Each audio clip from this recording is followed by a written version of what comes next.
And welcome in, Jims and Jimettes, to another exciting edition of No Substitute for Sports. How'd you like that one? No I'm your host, substitute Nick for sports. Johnston. This is episode 47. And no, not everyone is enjoying a chicken cutlet dinner like Tommy DeVito. Thank you, as always, for tuning into the No Substitute for Sports podcast on the Degenerates Network YouTube page. If you're just stumbling upon us, hit that subscribe button, but only after you hit the like button. Share us around, tell your friends, tell your parents, tell your parents as you move back in with them. It'll be a little awkward considering you aren't the New York Giants quarterback. So, it's not the same, but come on, I'm your son. Oh shit. Either way, you can follow us on Twitter at Degenerates, and every Thursday, 2 p.m. Central, if you could still hear me. I go live on twitch.tv/SportsTownShy for No Substitute for Sports Live, cleaning up anything we don't get to there. Again, that's Thursdays, 2 p.m. Central. I switched days a little while ago. Finally, subscribe on YouTube and like on XBomb Sports, their Facebook page, going live there on Friday around 11:30, 12-ish. Talking a little bit of pro wrestling there on Bad Karma Wrestling with there myself and co-host Double D, David Dykstra, over there. So there you have it. So much to talk about. So much to So talk much to about. talk about. Hell yeah. Bears get a back-to-back wins for the first time in over a calendar year. And on two divisional opponents, might I add, on top of that. Packers get upset by a guy that still has his mother making his bed and the rest of week 14 in the NFL. Next, talking fantasy football as the regular season has come to a close. So bring on the playoffs, talking about our personal league, but always, stick around. We always got some news over there that's worth watching for. Tossing a few wrestling stories that we got to get to, but we'll wrapping it up with our thoughts on the Ohtani deal and what's left of free agency, I guess. So there you have it. All that, tons more in between. But before we get underway, let me introduce to you my friend and co-host, the founder and CEO of FatCat_Streams. That's with a Z. How you doing, Mikey J. Fat Cat? I'm doing good, man. Another good day, making money, grinding it out at work, and ready for the podcast, man, as always. Love it. Love it. Yeah. Rocking and rolling, enjoying a nice little day there. Oh, it's been fantastic. We can just dive right into the appetizers. We got tons of football to get into as always, and Ohtani's. I mean, you're making money, so is Ohtani's son. He's making a little money there as well. So Got we get cooked. into that as well. His deal, he got cooked. He got cooked. Yeah. No, I mean, yeah, I guess so. We'll just He's have to only, hold it. I mean, he's got to wait 10 years for the money at least. He But chose that. He chose that option. He's gonna get the nice Bobby Bonilla deal. that's insane. I I mean, know. That's two so much. years, 2 million every year doesn't seem like a lot, but once it's over, then he's gonna get a shitload of money. So Oh yeah. we'll talk about that though. Oh yeah. Oh yeah. Not to worry there. Got a couple of appetizers to get into. Quick little personal one right here. Just want to reflect on my first broadcast, my first, I guess, first official professional broadcast on the Windy Hell City Bulls yeah. basketball over on G League TV. Could have caught it on YouTube. You can still catch it there. Man, that was a lot of fun. I gotta thank my play-by-play analyst right there who held my hand. So shout out to Aaron there on the play-by-play. He helped me out on a lot of questions that I had. So I really appreciate it. Everyone there got a solid crew over there at the Windy City Bulls, and basically everyone that I see there is everyone that I'm over there at the school with. So that was awesome. So overall, I mean, I was nervous as shit. I'll be straight up. I threw up Uh, before, maybe an hour or two before I headed out. So I had the nerves racking and rolling, but I felt like hopefully I was okay. I was a lot of ums and ums at the beginning, but slowly got in there. So ways to go to improve for sure, but hopefully as time goes on, it gets a little bit better. Bulls dropped it. It was a close. It was actually they should have been way out there. They let the Motor City Cruise score 41 in the first quarter. They were down 20, 23, 24 odd points at one point and only lost by two, 115, 113. That Chris Clemens kid, he went off for 37. One of the guys that I predicted at the beginning of the game. So maybe again, not so shabby. So take a listen. I wish I had some highlights on everything, but boy, oh boy, what an experience. Yeah, I just wanted that was really, really cool. So Hell there you yeah, have it. man. That's awesome. You've been grinding this out for a while trying to do this, and you keep moving closer and closer to what you want to achieve, and you've been just doing the best that you can at everything, man. So good on you, and just keep cooking it up, man. We'll be Yeah, watching. appreciate that. Appreciate everyone that took the time to listen, the people that hit me up everywhere. They're like, "Oh, that was awesome, this, that, and the other." I had a kid from my elementary school I haven't seen in some odd time, probably. And shout out to my buddy Julian. He was listening. He shouted me. He hit me up on Snapchat, and then I even saw our buddy Dorian. Dorian even replied to Julian's comment on the YouTube. So people are getting active, and that's like I said. I really truly appreciate it from the bottom of my heart. So it's the only thing I can say is just I'll keep doing it, and hopefully people just keep on listening. That's all I can ever ask for. So enough about me. We got we got tons of other shit to get to. I got one little appetizery to get to. CosMc's out in Mm. Bolingbrook.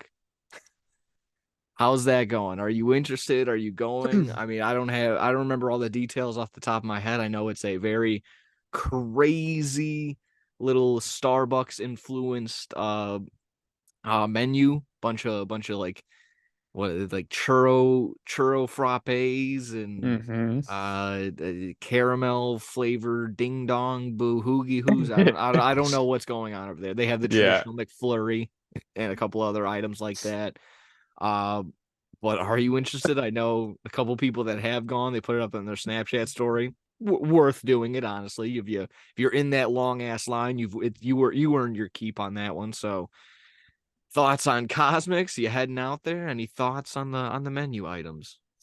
it seems interesting, and yeah, it's cool that we're one of the few places that have it. I mean, it's like it's a hot spot because is this the only one open right I now? think it Or might be. yeah, Might be so the it's only one like of the it going on in the nation. that's crazy. Like I bet there's people crazy enough to be like driving here from far ass Oh, places just there's to try this probably a stuff. tons of YouTubers or TikTokers like I drove out to Cosmics and here was that. This is what I got. And they're A just sitting hundred there eating percent. it. This is a 7.9. And then they're just like, oh my god, this McFlurry's and they're I just have eating to so say, easily. shout out to Tim Dillon on his podcast. He was saying, like, McDonald's was just like, we need to open, like, how can we kill people with liquid now? Yeah, dude, that was a good rant. That was the shit the other day. Because, Like like you were because saying, this Panera's is, doing it with that lightning energy lemonade. So how can we do it with this food? Already doing it with food. Let's do it with drinks like Starbucks. That like was a you, good one. like you were saying, the drinks that they have, like churro frappe and like the different like Oreo drinks and stuff. It's like it's The insane. drinks are like a meal. There's 600 plus calories and shit. So you gotta watch yourself. These are treats. This isn't like, oh, I gotta go pick up my Cosmics. Like these are like almost like I said, just meals. So be Yeah. careful. I'm sure they're good. I'm sure it's all good. I'm Oh, sure I'm it tastes sure it's great. phenomenal. Worth the wait. We'll have to see. Maybe it'll cool down, but probably not as the time will go Hmm. by. So I'm interested for yeah, sure. at the very least, it is on the radar of interest. So there you have it, Cosmics, and that's the appetizers on today. Like I said, hop into some football. How about it?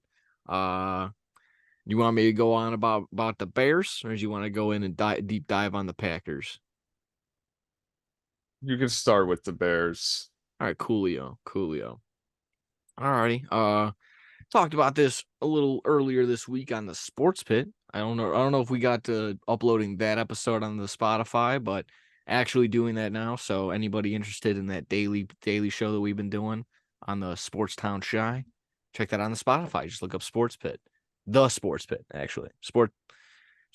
The Sports Pit STC. I'm gonna link it down below as well. So that's gonna go in there. So for the daily content as well, talked about some Bears, and there you have it. I'll just more takes on expanding on what I already said a little while ago. Yeah, Lions dropped this one against the Bears. The first time, like I said, back-to-back wins in over a calendar year for the Bears. How about you? 28-13 final on that one. Oh man, and yeah, like I said, a back-to-back wins against a divisional opponent. So it leaves the door open and allows the Bears to be in the hunt. And some fans, it might be a purgatory setting. It might be just like, oh, delusional. For others, there's hope. So there you have it. So went from, not having division wins in over a year. Now we got 2 in a row. That's pretty cool. Fields had a Fields or maybe a Cam Newton like game. I don't know. Maybe this was just in my brain, but it was a phantom video. I've tried looking for it and I can't find it anymore. It was Cam Newton explaining on Pardon My Take a little while ago about what his type of games are. And it's similar to what Justin Fields exactly had. It was just short of 250 yards, 223 passing yards. He had a passing touchdown, led the team in rushing with 58 yards, and had a rushing score. So that was a nice day. DJ Moore also added on top of that. He had 6 for 68. He had 2 total touchdowns, 3 rushes for 20, and he locked in his first career rushing touchdown. So how about you? Overall, looked nice, and shout out to our buddy Bill. I was listening just to his story on Snapchat, and I gotta give him credit for it. It's exactly that. It's as much as I don't want to give Matt Eberflus credit. He's been whipping this defense into shape. This defense has been looking good. While the Lions offense and Jared Goff has been really shaky as of late, barely scraping one out against the Bears the last time, lost against the Packers because of Jared Goff's turnovers. And you can probably, I mean, that the Packers are also, Jordan Love that too. I don't want to take away from the Packers on that game either, but turnovers helped. What's up? Turnovers helped. Oh, for sure. Yeah. And I mean that, and it helped in this game for the Bears as well. That's why I was kind of deeming that too. 3 turnovers. They only gave him the one. They have the fumble loss on the center, Ragnow, but I wouldn't blame it on him. That was definitely Jared Goff not being able to secure the snap. That's just, I mean, that's my word against the NFL's stat corrections team. Whatever, that it is what it is. But I would blame him for all 3 of those turnovers right there. He had the 2 interceptions, obviously. So what, Jaquan Brisker had 16 tackles or something like that. Ridiculous. Another nice day. Montez Sweat showing up and actually, not, hopefully for some people, it wasn't really loud, all the negativity, but there was for sure some negativity when Montez Sweat got traded for. He's like, oh, how are you going to do that and sign him for a guy that hasn't had 10 sacks in a season? It's because they would double team him, and not nothing against him, but Chase Young would probably be the beneficiary most of the time in getting the one-on-ones and then getting the breakaways and getting the sacks. So that's why he was probably able to go on to the 49ers. Whatever. That's how it goes. He's having Montez Sweat showing up and having a nice day. That's what we appreciated. Overall, it was nice there. With this win, potentially winning out on the table, it's there. It's really there. If with this Browns game coming up, that's going to be the deciding factor for sure. I'll be getting to that as the time goes by. But how about this? No Joe Flacco. Might be getting DTR against the Bears. Bring it on. Bring it on. Fuck, that guy's a bum. But that's we'll worry about that another day. But like I said, the winning on the table, winning it out is on the table. I know it's, like I said, pie in the sky type deal maybe, but I'm kind of on the side of, rally the troops. Got to do what you can. I know there's that opportunity for a better pick, but that's whatever. You're kind of, Bears are kind of more or less guaranteed the number 1, at least for sure, a top 10 pick. Carolina's already eliminated. I'm on the side. Yeah, exactly. I'm on the side of they might not even win another game. So in my mind, securing the number 1 overall spot for the number 1 overall pick, going back to the Bears. What they do with that, again, we'll get to that another day. Their other pick, fucking don't worry about that. Don't worry about that. So that's kind of like that loser mentality of just like, oh, don't worry about the pick. I want a better pick. No, fuck that. There's a chance, and I don't want to break my back stretching on this one, but God, a wild card team like the Giants goes in, makes their run, and play. Oh, who do they play? The undefeated Patriots, and they beat them again. It's not the same team, but I'm just trying to say that there's a chance. When you give a team a chance, there's it's a snowball's chance now, but there's a fucking chance. So there you have it. Always. Anybody can get in there and do something any given Sunday. We just saw it on Monday night with the fucking Titans game. They're 13.5-point dogs any given Sunday, on any given Monday in that sense, but everyone plays these games. Titans were like the first like one out of 474 teams to win down like 13 with 2 minutes left or some shit. I saw like there like no team had Yeah, ever come back from that deficit before until yesterday. So it's crazy. Absolutely, yeah, absolutely crazy. Absolutely nuts on that one. But yes, it's exactly that. Like, you got to go for it. I think there's a chance, no matter what, no matter how slim, there is a chance. It doesn't take much to capture lightning in a bottle. You get hot at the right time. You've seen it in baseball. You've seen it in everything. You've seen it in football. You get in there at the right time. Everyone's healthy. Maybe someone else isn't on the other side a particular week. Bang! That's you're on to the next week. I don't want to keep putting too much hope, but there's a chance. I'm going to keep saying that. That's the word of the day, chance. My dog's probably going crazy because that's his name. But hmm. on the flip side, really quick, I don't want to hammer too much on it. I'll give you some opportunity to talk for sure. A huge loss for the Lions. They're still leading the division, but for how long? I don't. Packers lost, yes. Bears won, sure, and then the Vikings somehow squeaked out the ugliest win of the year for sure, 3-0. Uh, And they don't have Joshua Dobbs anymore. Breaking news: Nick Mullins in for the rest of the season for the Vikings. So there you have it. That this NFC North shaping up is exactly how some people thought it probably would be. yeah. Yeah, but still leading the division. Another 3-turnover game. Like I said, two turnovers for sure, but I credit Goff for that third one. That fumble was not. I always be on the side of the center and the offensive line. It's never their fault. Jared Goff struggled. If Josh Reynolds was only the top beneficiary of the day, that's a bad day.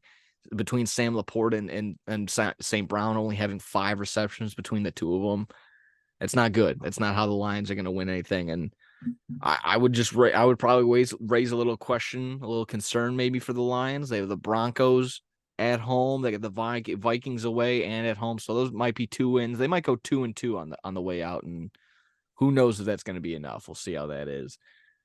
Packers are on their heels, but overall, my comment on just the Lions was just Jahmyr Gibbs is so much fucking fun to watch. It is so much fun to watch him run the football. So I'll flip it over to you really quick. That was basically all my notes, all my thoughts, a lot of things I just wanted to add from the other day. Go Bears, see what happens, and just fucking win out, baby. Let's just do that. Any thoughts, questions, concerns on this Bears game? I mean, Bears just played very well they played very well at home and they were able to beat a Lions team that has been not themselves the past couple of weeks. I mean, the Lions are going to have to figure it out if they want to get back to that prominent competitive playoff spot that they were looking like that they'd be in early on the season. Like it just seems like any team can beat the Lions right now. Honestly, it's just they're kind of all over the place. The Bears, you can't take away from them playing a good game. I mean, again, the Lions are still a good team. Justin Fields had a good game, and that's, it's back to that. Is Justin Fields the guy? How are the Bears going to proceed with the rest of the season? And if Fields it might be similar to how it was last season, where he's going to start cooking again near like this final weeks, like he was last year. And yeah, the Bears. It comes down to like Bears play Packers last week, and if they like fuck us over of not making the playoffs or something, I will be so mad. So, That I would mean, be it's that would be very sweet at the very least if we just don't win out or anything and just kind of just cook over the Packers in some way somehow. That I'd still call that a successful season yeah, that's why I would hate it so much if we got eliminated from the playoffs because the Bears beat us in Lambeau in the by last a week of the field season. goal or just I something would never crazy. hear the end of it. Yeah, Yeah, no. And I But hope I'm not coming off as a delusional Bears fan here. I just like if it was a tougher schedule, I'd be like, all right, well, got this win, and exactly that. This was the Lions down in their luck. And it is. It was a Lions that, like I said, Jared Goff hasn't been himself lately. And it never plays well out in the elements either. That's always a big factor as well. Uh but like I said, hopefully I'm not coming off like so like crazy like I was at the beginning of the season, but they can string together a couple wins. You got what the Falcon or after the Browns, who again DTR at quarterback, Amari Cooper. He's coming back from a concussion, so that his brains might still be soup. Jerome Ford, I think he just came off an ankle injury and during the game, but all things were negative there, so he'll be most likely practicing and stuff like that. And David Njoku, he had a nice game. Shout out to David Njoku. yeah, But the defense really hasn't been all the same. Maybe Miles Garrett isn't all himself there, and then they haven't had Denzel Ward all season either. So that's basically been their meat and potatoes on the defensive side. So this Browns game is really important. And then after that, what the Cardinals, Falcons, Packers got a couple birds, and then the Packers. There you those have are it. some good games to play. Yeah, any given Sunday, any given Sunday. If you're good on that, you can go onto your Packers, and we get to the rest of the league. If you're good, go with the Bears. Um, yeah. Let's see here. There you have it. Go Bears. Yeah, very good week for the Bear. I mean, just able to have a good win at home is always nice, you Yeah, know. yeah. Just like what the Giants had.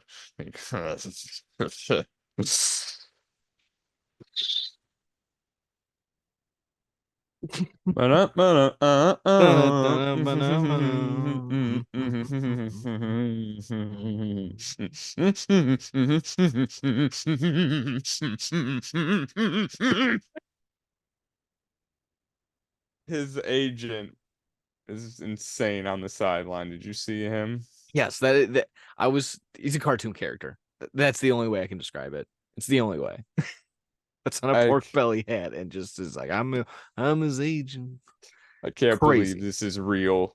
The Packers getting cooked Thank you. by Tommy DeVito, and you just name off some of the quarterbacks like playing right now in the NFL, like Tommy DeVito, Joe Flacco, like fucking Sam Howell. Like I just there are Aiden some. O'Connell, Nick Mullins, Yeah, I mean, oh my God, I'm trying. Tim Boyle has Easton taken Stick. snaps. Oh my God, there's been some bad quarterbacks, and I Maybe guess the Tom Brady Pack. was right. Maybe the NFL is mediocre. Hmm. Yeah, he said that after he was out of it. Yeah.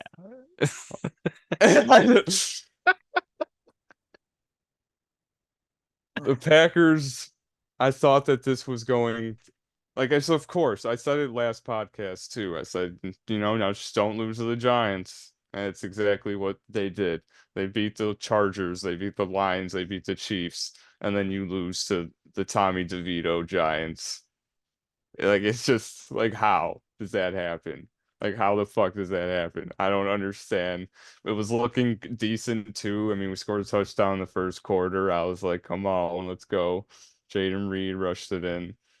And then just the Speedy Giants Reedy. just kept scoring and we were not scoring until the fourth quarter.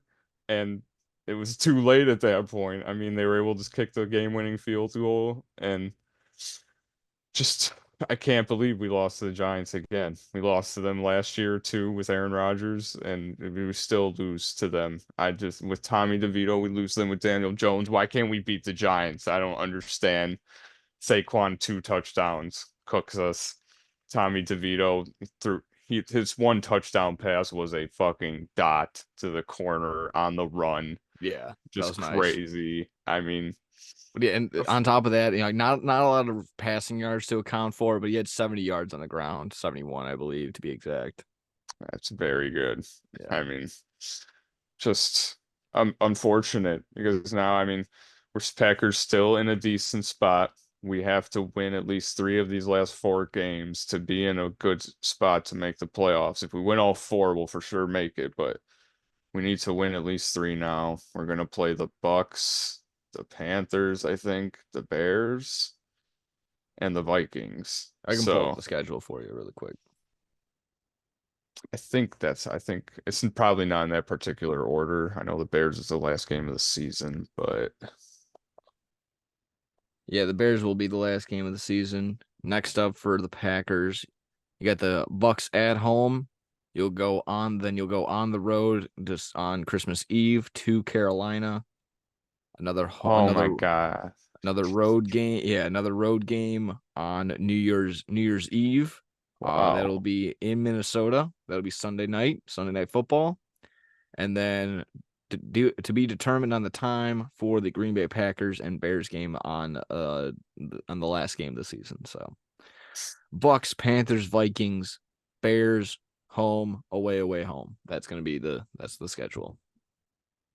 Honestly, like Bucks might cook us. So I hope that the Packers can get their head out of their cheese asses and get this game going because the Bucks have a decent team this year. I mean, Mike Evans and Chris Godwin, Mike Evans has been cooking all year like he always does. So always are gonna have to look out for them. Yeah, I I mean, mean, in my the opinion, I'm with you exactly. Bucks and Bears might be the two games to worry about. yeah, Panthers and Vikings. Don't sleep on them, of course, but you should take care of them handily, even though they're on the road. Doesn't really I'll say the matter. Panthers, we sh like the Panthers, if we don't beat the Panthers, then something, especially in this, we're fighting for the playoffs. Like that's no, if that happened, there's no damn way. And the Vikings, if Nick Mullins, like honestly, if he cooks us, that's like what? Come on, man. So, like you said, the Bucks game, if we can beat the Bucks, then it's like, okay, I'm gonna look forward to that Panthers game on Christmas Eve. That's awesome. Gonna get to see them whoop their asses on Christmas Eve. Love that. And that's awesome that they have a New Year's Eve game too. Yeah, solid schedule. And that's gonna Like be that's gonna be fantasy football championships for people. And I was just saying, like, that's either gonna be the greatest start of the year for people or the worst start of the year for people. And I'm just like dreading what's gonna happen for everything. I'm just like, oh that's fuck, this is gonna suck. that's a good Oh point. shit. Oh shit. I mean, yeah, Well, overall tough one right there for sure. yeah. Tommy, yeah, like I said, on a on a Monday night in December, Tommy DeVito came in with a belly full of of his mother's sauce and just balled out a little bit. I mean, just like you said, everything from his agent to his just a crazy Italian family just being on there, like it's almost like what's the reality TV show worthy of a family right there. I'm with you. This isn't real, but it's somehow, some way, like I said, it all became it's a crazy story that they're following. I I love it cannot since believe it. I'm Italian, so I say I couldn't even be mad on. I was upset they lost, but I was like, come on, baby, like Tommy DeVito. Like I love showing their family on the during the game and stuff. There's just I love it. Oh yeah, and then I saw another like New Jersey local New Jersey the news story was just like everyone was at the bar, they're going crazy for it. The guy's like, I coached Tommy one on the baseball team, he was a great kid, I loved it. And then everyone, they go to the bar owners like, yeah, we would be playing baseball and Tommy'd be on the other park throwing footballs. It's just a good old time. He's just a great kid. His dad is my plumber. This is just a fucking great story. It's so much fun. I gotta see that. That's crazy. He's doing the meals with Chugs video. I mean, I meals saw by that. Chugs. I can't I'm believe sitting there. I'm just like, what is going on right now? I mean, it's maybe the flash in the pan, the Jeremy Lin situation, or hell, after paying Daniel Jones, now maybe they found their quarterback in it. Yeah, Daniel Tommy Jones, get DeVito. ready to learn Italian, buddy. Yeah, exactly. He's gonna have to do something like that. I also, I mean, I don't. There's the joke there, of course, with Tommy DeVito. He had a nice game for a rookie performance, of course, in a tough, even still playing at home, tough environment, and I have your entire pride of Italy was on your side playing in this game, but playing against a tough defense in the Green Bay Packers, no matter who was there. Uh, this, that, and the other. Honestly, with this squad, this is fun. Saquon Barkley had a nice game. He had 2 touchdowns on the ground. He had that fumble that kind of like everyone probably thought like, oh, this, there you go, that's how the Giants lose, or this and that. But it was an exciting game. They just go down. He's like, yeah, it's a 2-minute drill. We do this all the time. Bada bing, bada boom. We got the field goal. How you doing? Randy Bullock, 37-yarder in the books. Just really quick. I know that can maybe might be a transition to the rest of the games right now. What were your thoughts on just the 2 Monday night games going on at the exact same time? Dumb as I hell. I know you have the benefit of having multiple TVs and multiple screens, so probably not an issue, of course. But I wasn't over, so I only had the one screen. I was just while I was watching both at the same time, I felt like I was watching neither because it would be like, oh, that game's in the red zone, because it would pop up in the upper corner and it'd be like, oh, they're in the red zone. Like, okay, for sure. Going to the red zone or going to the other game, they're in a commercial. I'm like, all right, well, maybe I missed it. Maybe I go flip back. Now they're punting. I'm like, well, shit. And I go flip back to the other game. Like, oh, we're in instant replay. We gotta come back. And this, and I'm like, oh, they're reviewing a play. We'll go back. It's kickoff. And we'll go. So I'm watching a bunch of junk. I'm not seeing any of the touchdowns and all that fun stuff. Here and there, I saw some action, but overall, it should have been off in my mind by like half an hour. So like, if while one game's at halftime, you can at least catch at least 15 minutes of the other game, hopefully in some sort of fashion. That was just how I felt. Kind of unfortunate that it was already a disadvantage being on the East Coast. So for them, they probably were going home until like 1 o'clock in the morning their time. But overall, like I said, while I had both games going on, it felt like I was watching neither at the same time. What were your thoughts on that? Yeah, I mean, I was mainly watching the Packers game, Of of course. course, but it's dumb as hell. If you're gonna do something like that, there needs to be a broadcast where everyone can watch them split screen or something, or because it's just not fit. I mean, like, why would you do that? I Yeah. don't know. It's just it is. We were at our parents' house, so we were just watching the Packers game on the TV, but yeah, we switched between them a couple times. It's just I don't know why you would do that Yeah. with a Monday night. It's supposed to be a prime time spot game. It's not prime time when you're switching between the two. So Yeah, jokingly, my instructor was like, "Was Red Zone doing something for this?" I'm like, "No," but they probably should have been. At least someone should have been like doing exactly that. Like if you want to focus on one game, you flip to that channel, and that'll be the main focus. However, when there is action going on, have it split screen, and then go to that game if they're actually scoring or if there's a huge play. I'm like, oh, there's something you want to see. Let's let's make that one bigger really quick. Go into the sound. You still got your game on the side. It should have been something like that going on. There's not there needs to be some more innovation other than just like, oh, here's this game, here's the box, there's that. They can still have that option, have the single games going on, but there needs to be multiple when there's multiple action going on. You got fantasy, you got gambling and everything. I've said this multiple times. I don't care like, oh, it's your personal. It's like, I don't care about your fantasy team. I don't care about your wallet.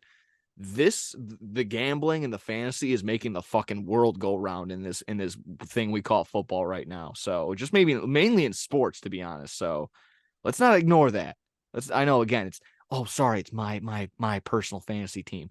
It's also making sure it's also paying the players, it's paying the referees, it's making sure that all these people are getting these TV deals. So yeah, it's just my fantasy team, it's just my wallet, it's just my bets, but making a big fucking difference, dude.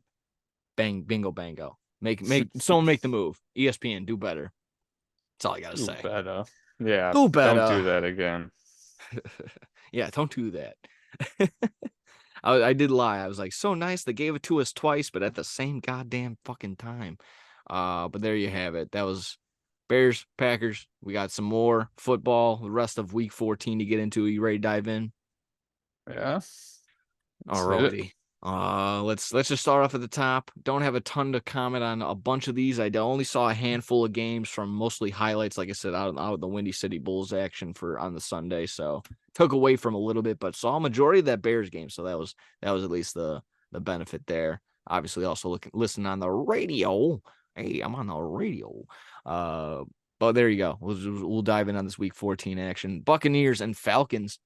I mean, someone's got to win this division. Buccaneers now leading it at tied 3 ways at 6 and 7.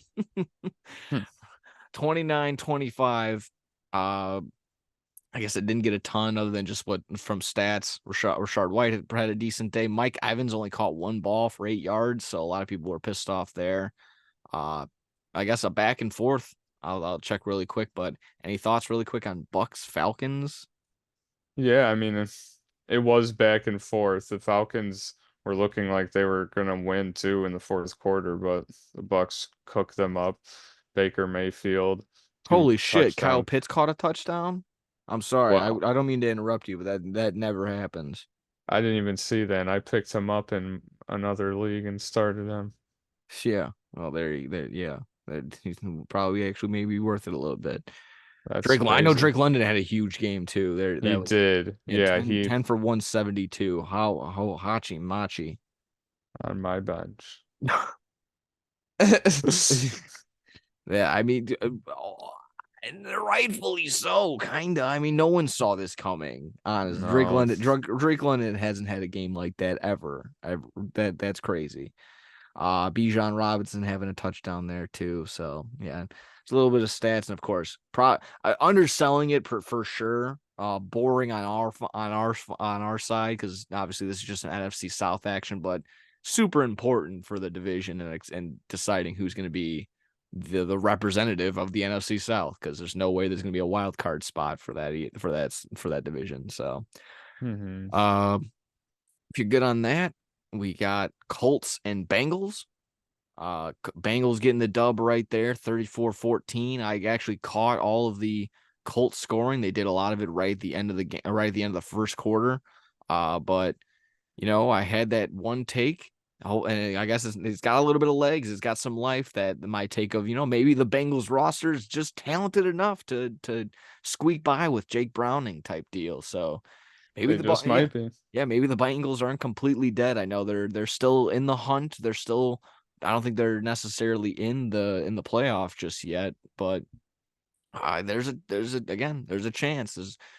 Last time I checked, there's only 2 or 3 teams mathematically eliminated from the playoffs right now, and it's week Patriots are 15. out. Yeah, and Panthers. Patriots and Panthers. I think that's it.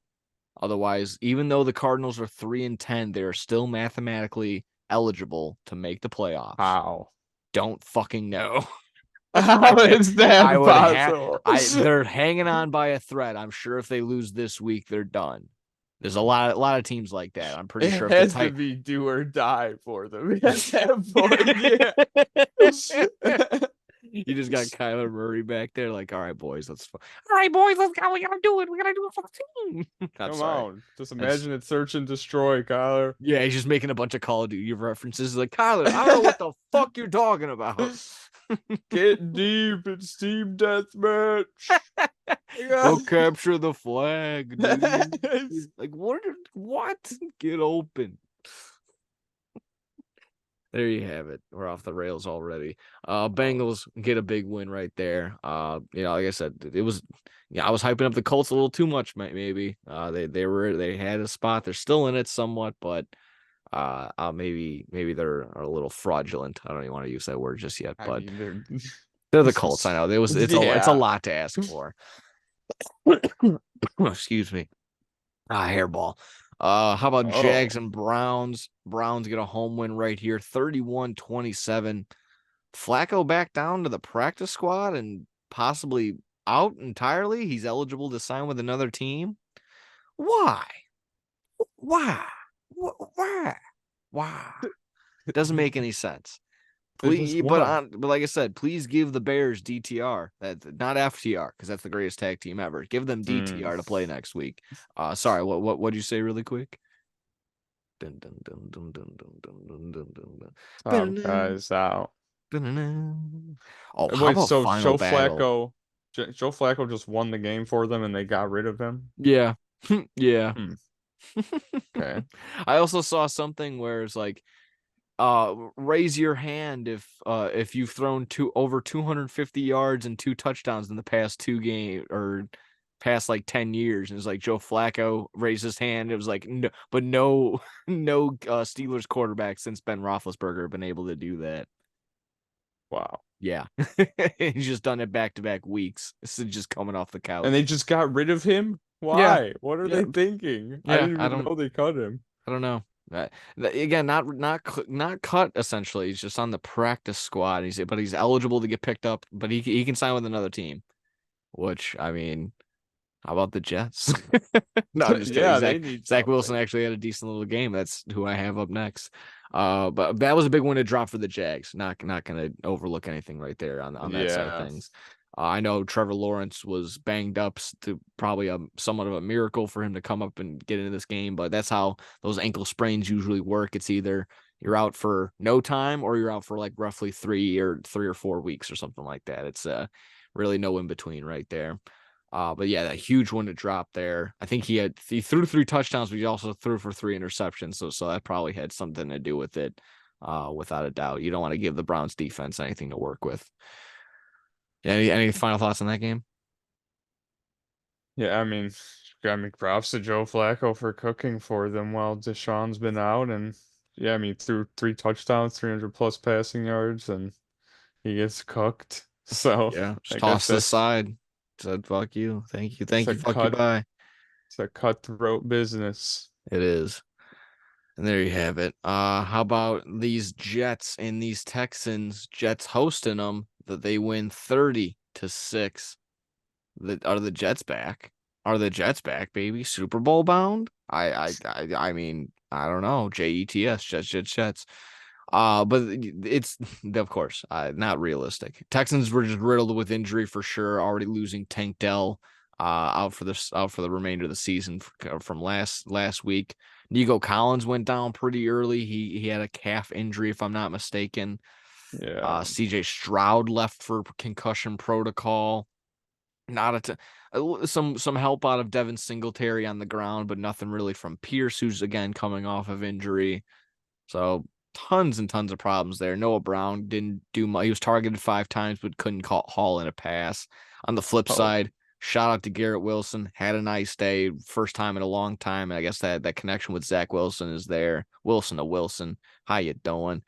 It was that, but yeah, I guess they just good that they actually had some offensive touchdowns and some scores. That's what they wanted. I did enjoy the memes, of course, but not realistic. That's just like the Jets were calling him. He's just like from SpongeBob. He's like, nah, I don't really feel like it. That was pretty good.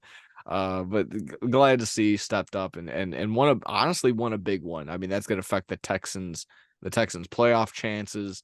I mean, the Broncos winning this week.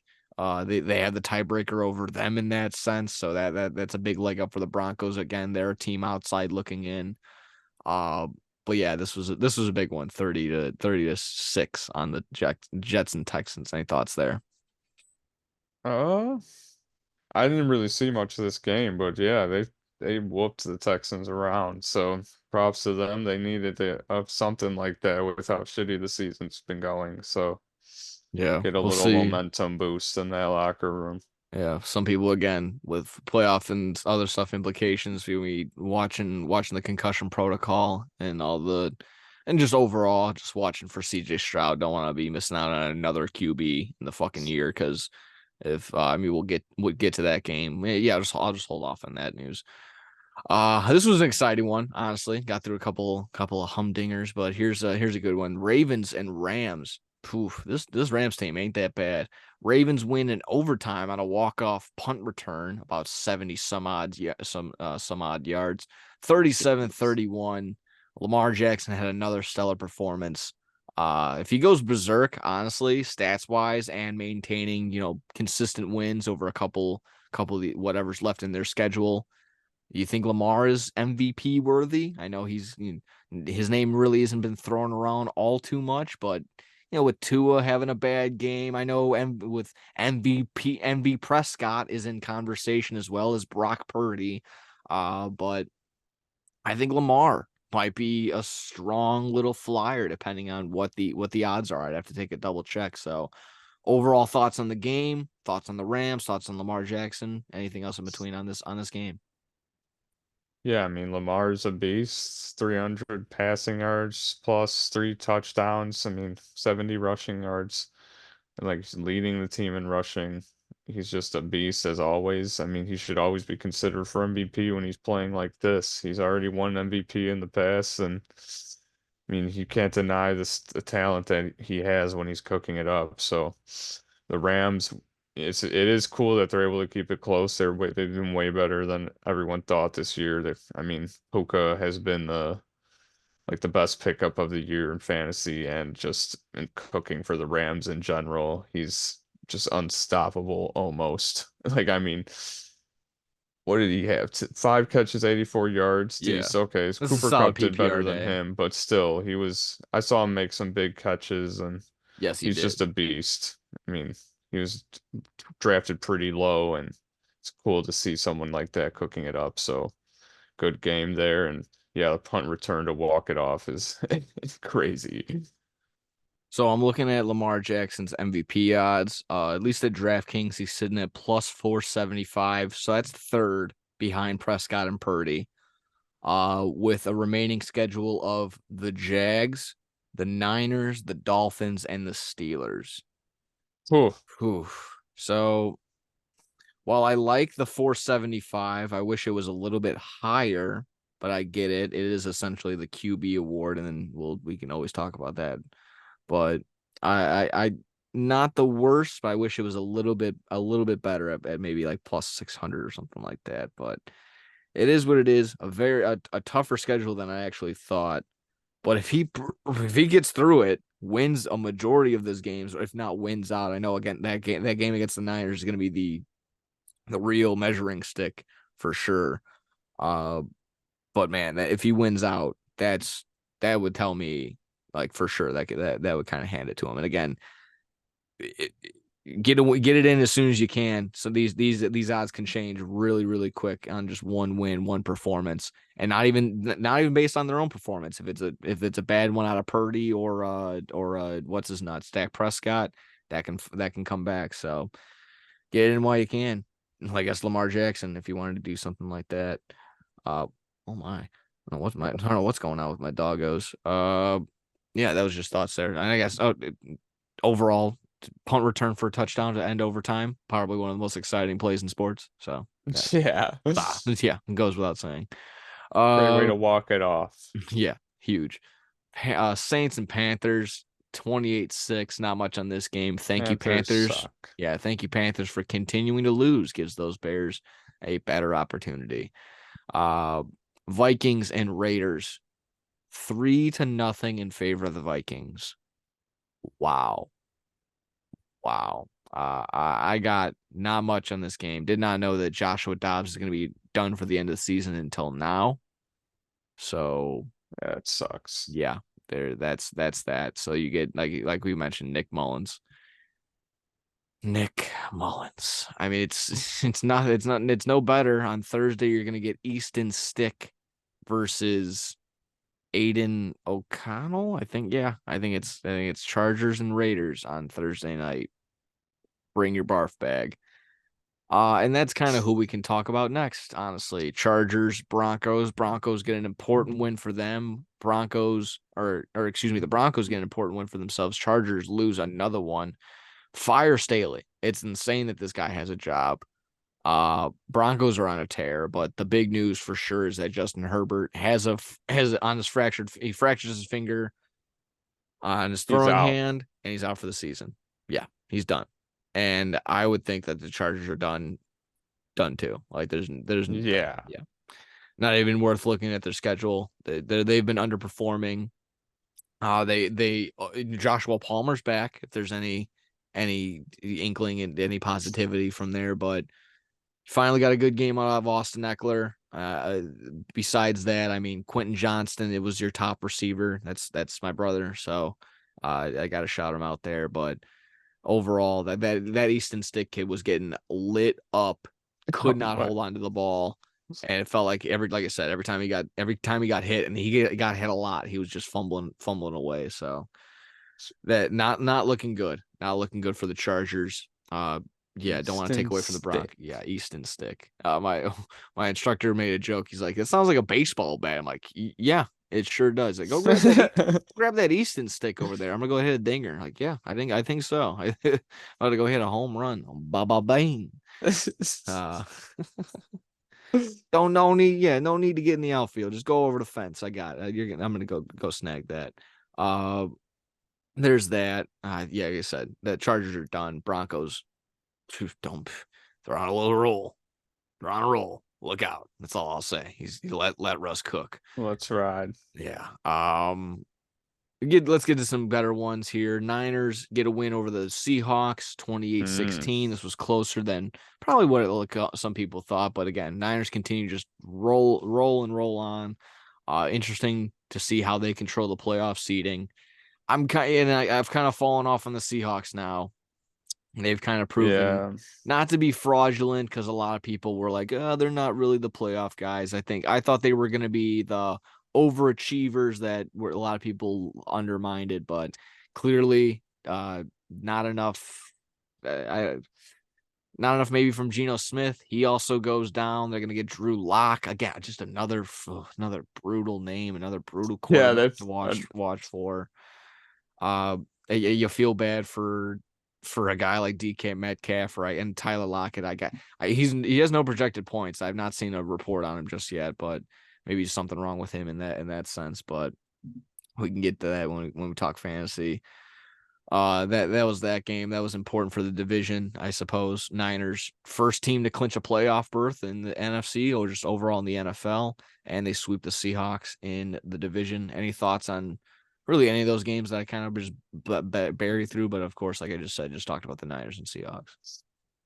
Yeah, I mean, Niners get the spot. They're the powerhouse and over here in the NFC. So I think we're gonna all have to go through them this year. So Yeah, makes sense. and Vikings Raiders, I can't believe that score is real. I don't know how that happens. I mean, this is professional football. Not a No clue. one, not either side, got down the field ever. Kick a field goal the whole game until the very end. I can only imagine that was probably when I say never on Red Zone, like we always exaggerate, like, oh, this game, I haven't seen this game all day. That game was never on Red Zone. That had to be, other than just to make fun of it. So shout out to Scott Hansen for doing that, probably. Uh If you're at that game, I would have been so mad. oh yeah, absolutely. I would have been So so pissed. pissed off. At least you're in Vegas. That game, glad that game stayed in Vegas. That game can stay there. There you have it. Yeah, what happens in Vegas stays in Vegas. Exactly. Bills and Chiefs. How about it? Oh, Tons of things to get into here, but this more or less was about Kadarius Toney and his toe being uh, offside, and also Patrick Mahomes blowing the crybaby gasket. Mahomes. Yeah, I was definitely on the side. I mean, of course, I guess Big Cat has the take already, but I went live before he did. I feel as though and said it. He was so mad on the referees because he couldn't yell at his wide receivers. Like he wanted to yell at MVS for only having 17 receptions on the year. He wanted to yell at Kadarius Toney for not, doing what every single wide receiver has done ever and being like, hey, am I onside? Yes. All right. Hey, am I onside? No. All right, I'll back up. Clearly didn't do that. Offside. Patrick Mahomes saying, "Oh, offside is barely ever called on the offense. It's been called over 10 times this year on the offense." And again, it's basically one of the first things you learn when you learn football. And I was never a wide receiver. Too fat. That's okay. But I also knew where to put my hand placement. Being a dumb offensive lineman, I know where to put my fucking hand. And I know that I put myself behind the ball to not be offside. So, Patrick Mahomes, your frustration was all in the wrong direction. Should have been yelling at Toney. Should have been yelling at Sky Moore for not knowing how to run a route. Should have been yelling at MVS for not knowing how to catch a ball. Probably yell at, even though Travis Kelce's having a good year, yell at him for having such a distraction with your fucking relationship. I Now we get it. got problems. Yeah. And happy birthday to Taylor Swift. Today's her birthday. Did you know that? Happy birthday. Got nothing in my brain ever. Nothing. So there you have it. Chiefs, Bills, and beyond this Monday night game allowed them to just have the door wide open for them to get into this playoff once more. So while it was what was once dead, like the Bills, yeah, they're done for. Wide open opportunity for them to just swoop in and get a wild card spot, maybe even take the division, because the Dolphins, if you look back, they love falling apart in December. So take a look back. I'm not lying. I don't have the stats in front of me, but there was a tweet. So you do some homework as well. There you have it. Bills Chiefs. What are your thoughts? Yeah, the Bills needed this bad against a team like the Chiefs. You can still have that hope. They've been having a rough year. So that it's good that they got the win. I mean, they realistically should have lost on the most one of the most crazy plays ever if he wasn't offside, but that's, he was offside, so Yeah, that's what happens. And I feel like the videos after the game, it's like Josh Allen, is he like your therapist, your counselor, Mahomes, Kelsey, like them talk, oh, that was that's just the so craziest play that unprofessional. never happened. Like that's okay, my dude. It's I That was was so unprofessional. I would, if Josh, I know it would never be in his mantra, but if Josh Allen for some reason popped Patrick Mahomes in the face, I would not be upset about that. Bro, we just beat you. We're yeah, like not way to make it all about you, my dude. exactly. I know it's just so like juvenile to just go in that direction, be like, just I'm gonna just hit you for, but I would not be I would not be like, John, fuck it. If he's mouthing off like that, Josh Allen's got every right. That was insane to say that in the mid, like you say good game and you hold it in to your fucking self, and then you get in the locker room Yeah. and then you just break the trash cans and you take your helmet and you whip it against the concrete. That's when you mouth off against the refs. You don't tell the opposing quarterback, who I mean, again, I didn't see the whole game, kept it competitive, but you don't tell the other guy, who's another all-star, fucking Pro Bowl caliber, generational talent. Yeah, the refs just cooked us over. You just got handed a win, essentially. Take care. Have a good one. Happy holidays. Go fuck yourself. Like, It- how insane. And I it's just can't get over funny that. too, because Mahomes, if there's a flag thrown for them, Mahomes would be the first person to be like like I hate that he's like that because he's one of the best. Like, don't be like a Yeah. bitch about that And that's a stuff, lot man. of what a lot of people are saying, man. It's is it too much exposure between, seeing him on the primetime games, too much winning, and just seeing him on the commercials too much? Is Mahomes and Mahado, is Mahomes and Travis Kelsey becoming almost heels? Mahado. Is Mahomes and Travis Kelsey becoming heels? Are the Chiefs in general just becoming heels? And I don't know. I mean, I guess it's a very Stephen A. first take like question to ask and to talk about, but I mean, Mahomes does have a I'm very never on cocky that attitude. side. I mean, I'm on the side of it's fucking they're the most talented, so you got to appreciate that. But I'm sorry. Go ahead. No, Mahomes can be cocky sometimes, but he puts up numbers and backs it up, so you can't even complain. And I mean, again, he never throws his teammates under the bus or anything, which is, that's always a classy thing to do. I think it's just maybe just a heat of the moment sort of thing. But I mean, the refs were cooking them up that game, which I mean, Yeah. but again, like the Chiefs have gotten so many calls this year too on in their favor, so it's like I don't feel bad for them. Like when they were playing the Packers, Yeah. it's like you wouldn't be complaining if you got the call. So Exactly. And to be fair, I think he did clarify everything. He probably in a post or and there was some sort of some article already saying like, hey, he's like, my bad. I was clearly unprofessional. So he realized what was wrong. So me going yeah, the off right PR now. team called him. It was like, yo, you gotta apologize right now. Yeah, hey, State Farm is fucking pissed that you did this. So so get your act together, apologize. And yeah, so I guess at least he didn't fight a coach on the sideline like that, like Big Dom on the Eagles. I think that was also it's all settled too. So shout out to Dre Greenlaw. So hey, everyone's got a Big Dom. We got a Big Dom. They got a Big Dom. Everyone's got a Big Dom. So Everyone's got a big lob. you sure do. Uh, let's see. There's just the Sunday night game and the other Monday night game to get to. Cowboys just kind of pants the Eagles again. I get it. Eagles a little. They don't have their legs underneath them. They've had a ton of games these past couple days. Basically playing a playoff stretch during the regular season. Some would maybe say kind of balances it out from having a lollipop schedule last season, and they have a a much easier schedule on the way out. These last four, I think they played the Giants twice, so there you go. But I was saying this last week, Cowboys. This was the most important game of their season for them. That puts them in the lead in the division. Uh, and I was already saying if they want any shot, if they want a better shot at the Super Bowl, they're going to need to win the division. The path is going to have to go through Jerry World in some sort of way until they meet the Niners again and get spanked. So that's just how I saw it. So, any thoughts on the Sunday night game?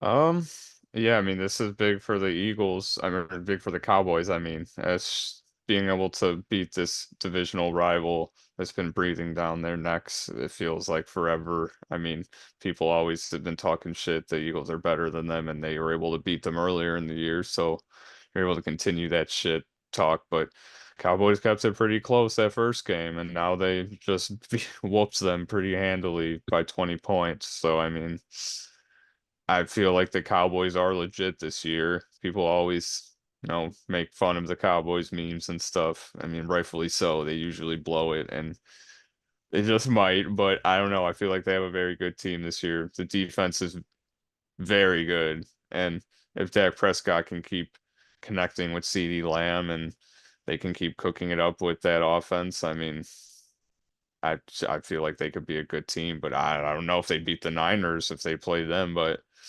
I think that they could be a good team just to be battling in the playoffs for sure. Yeah. As of right now, from what I understand, the Cowboys have only played against three teams that they've only played three games. I'll say that because they've only played three games against a team with a record above 500, and they played. It was only the Eagles twice, and I think the Niners. So that's just something to consider. Hmm. On the flip side, I don't want to subscribe to that narrative of like, oh, the Eagles have played so many games. That I don't think that's the problem. I think the problem is their defense. Their defense isn't like it was last year when they would just suffocate and just squish you and just do everything that they can to just get the ball back and have constant 3-and-outs. Like, oh, you're driving, time to pop the ball out or go for an interception from Darius Slay. That's not really there this season. On most of the fantasy leagues or the fantasy rankings, it's just like, oh, you're playing against the Eagles. Play everybody against the Eagles defense. There's nothing. It's like playing one of those open doors in the old saloons or something like that. They give you everything. Uh, yeah, it's definitely the defense. And I know that, of course, they're the only team they're the only side of the ball that scored a touchdown for them. So I know Jalen Carter returned a 42-yard fumble recovery, but that just goes to show you that uh, the wide receivers, I mean, everyone on the Eagles offense, they were fumbling away. Jalen Hurts, Brown, and Smith all had fumbles pretty deep in territory, that from what I understand too. So banged up, tired, whatever you want to call it. I think the Cowboys just knew what was in front of them and they needed to get a big dub. And yeah, the Eagles defense just isn't what it's cracked up what it was. So huge loss, big win for the Cowboys, and an interesting Sunday night game. Not the most competitive, but interesting.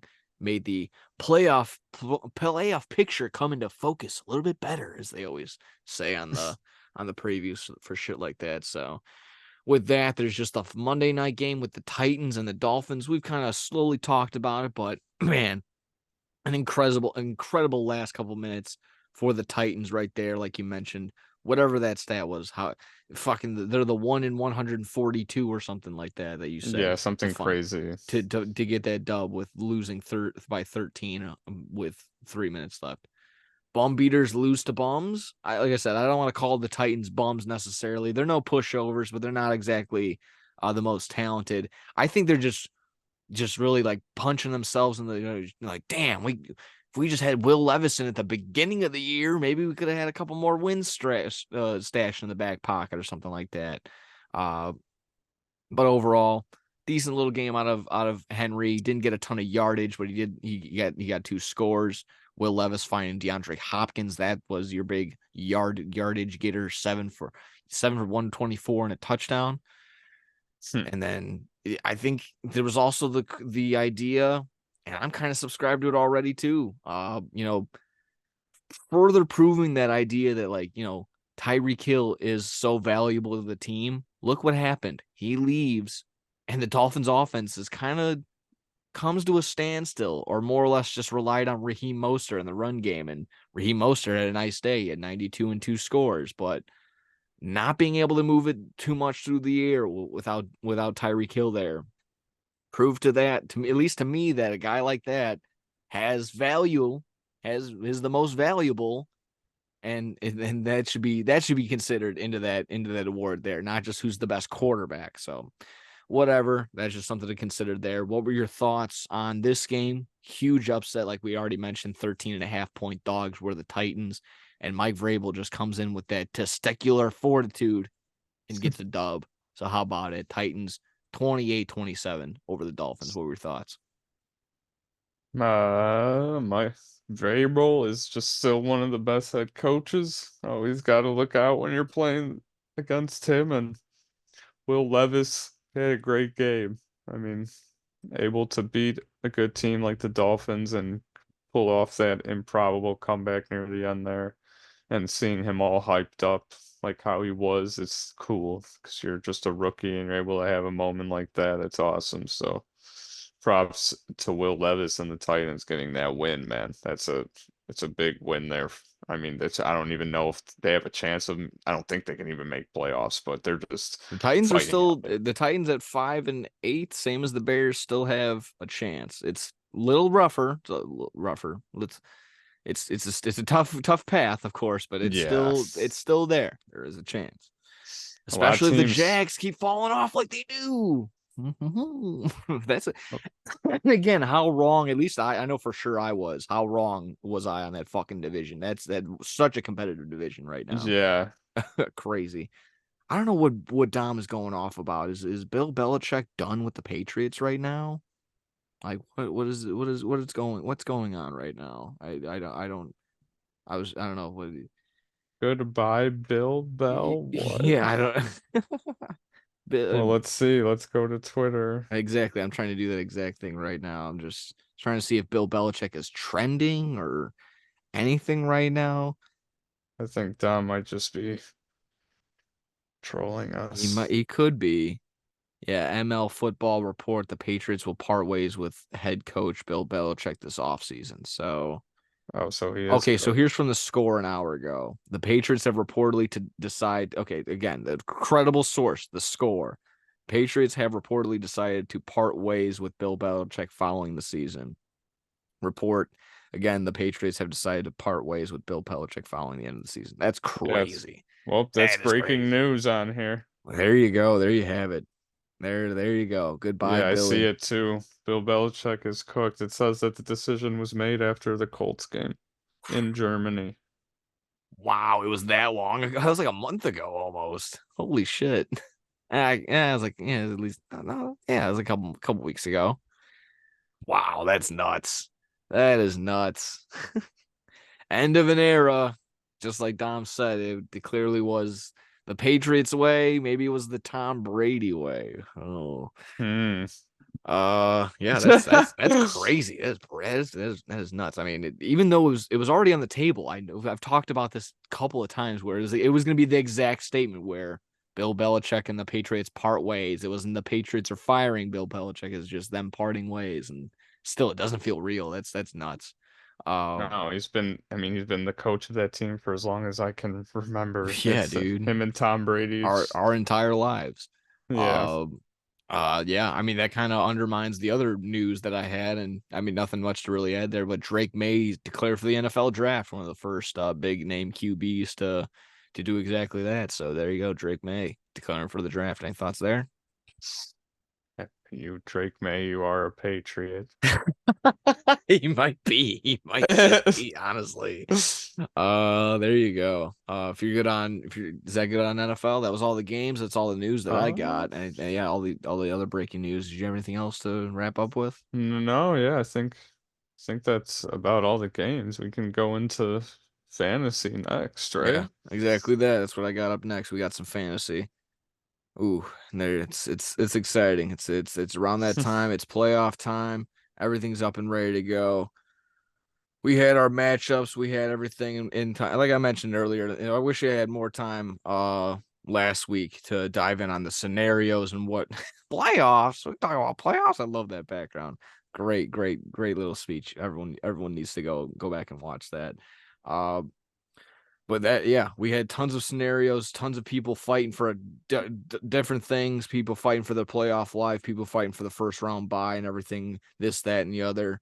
Uh, People that were right in the middle that winning you're in, you got to maybe go for some other stuff, but tons of stuff. So if that's the case, you want to, we can go by our individual game and just go about what we were thinking and just what we were focused on. Yeah, and then we'll get into the playoff rounds. Yeah, at least yeah, this upcoming week. Yeah. You want me to go in on mine, or do you want to go start with yours? Um, I can start with mine. Alrighty. Just be depressed. Oh Jesus. What? I mean, what do you expect? I know. I would be the same. I get it. I played Sebastian. I thought I had no chance of making playoffs, so I mean, I really didn't care too much about this game. My defense, I didn't even change my defense because I didn't even really care. I didn't even notice I had the Falcons in. Like, I could have got a way better defense, but I just wasn't even paying attention to that. But I mean, my team did pretty decent. Stephon Diggs was the only one that didn't have over 10 points. My team was cooking, and I was saved by, sadly, Justin Herbert going down for Sebastian. I mean, that's probably why I was able to even win in the first place. But Sebastian started messaging the chat saying, "You're advancing to the next round. Congrats." And I was like, "No way." And I was just trying to do the math, and I couldn't. I thought I beat our buddy Big Dom at least once out of the two times. So I thought I had the tiebreaker on him because I had more points for. So I was excited the other night. Ooh, I thought I was for sure in the playoffs. And then I woke up this morning, looked at my phone, and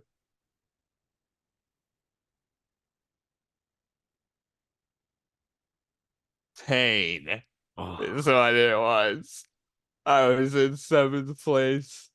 I realized that Dom had beat me twice, both times this year. So he had gotten the tiebreaker on me, even though I had more points for than him.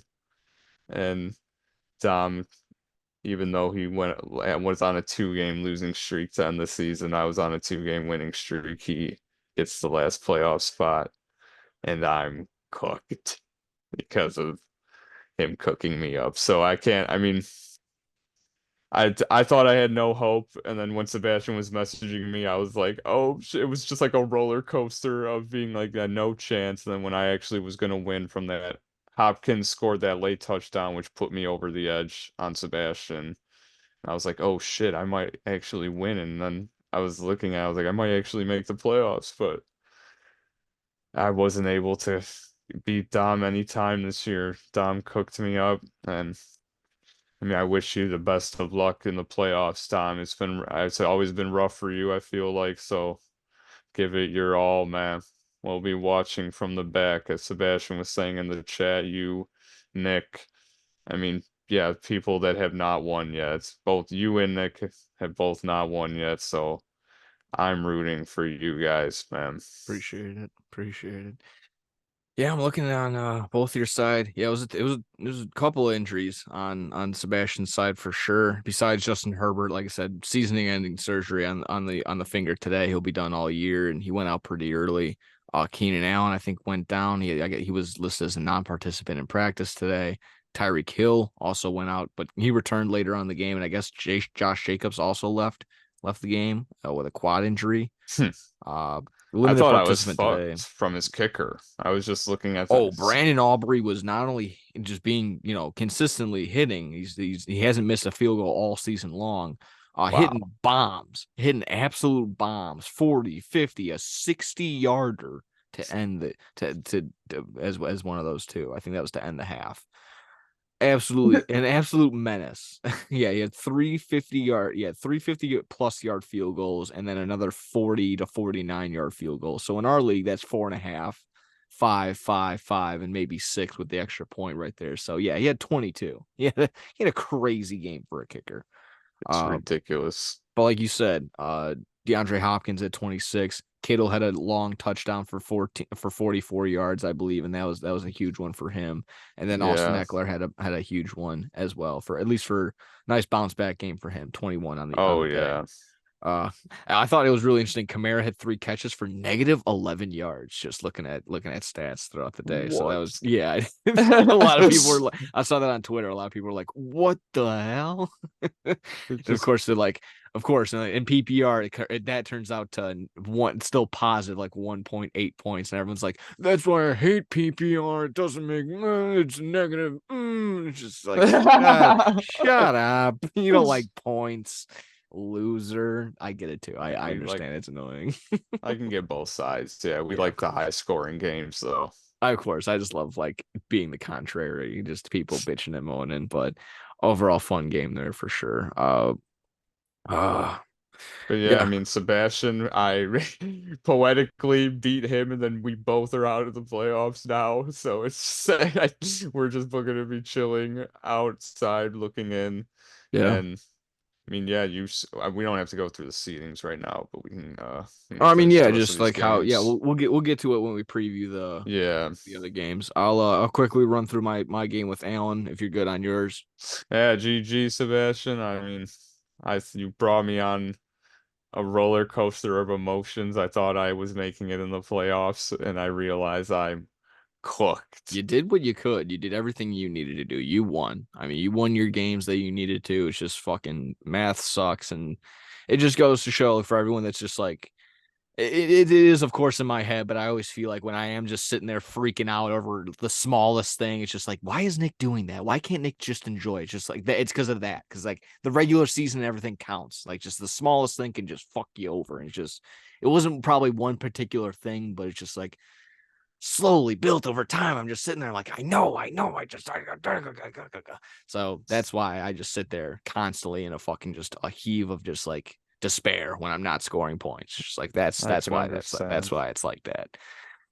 So there you have it. So, one right there. But between myself and Alan, I got a dub right there, 170 to 144. Hmm. I think everything was settled before the Monday night games, but I just added a couple more points with Jason Sanders and the Packers defense. And I even messaged you. I'm like, I picked up the Packers defense. Tommy DeVito's making his rounds on social media. This skinny fuck is gonna kill him with the defense. I'm gonna have a bad game. So I mean, in the long run, it didn't matter. I had a lot of people scoring some points for me. I mean, another solid one out of Debo.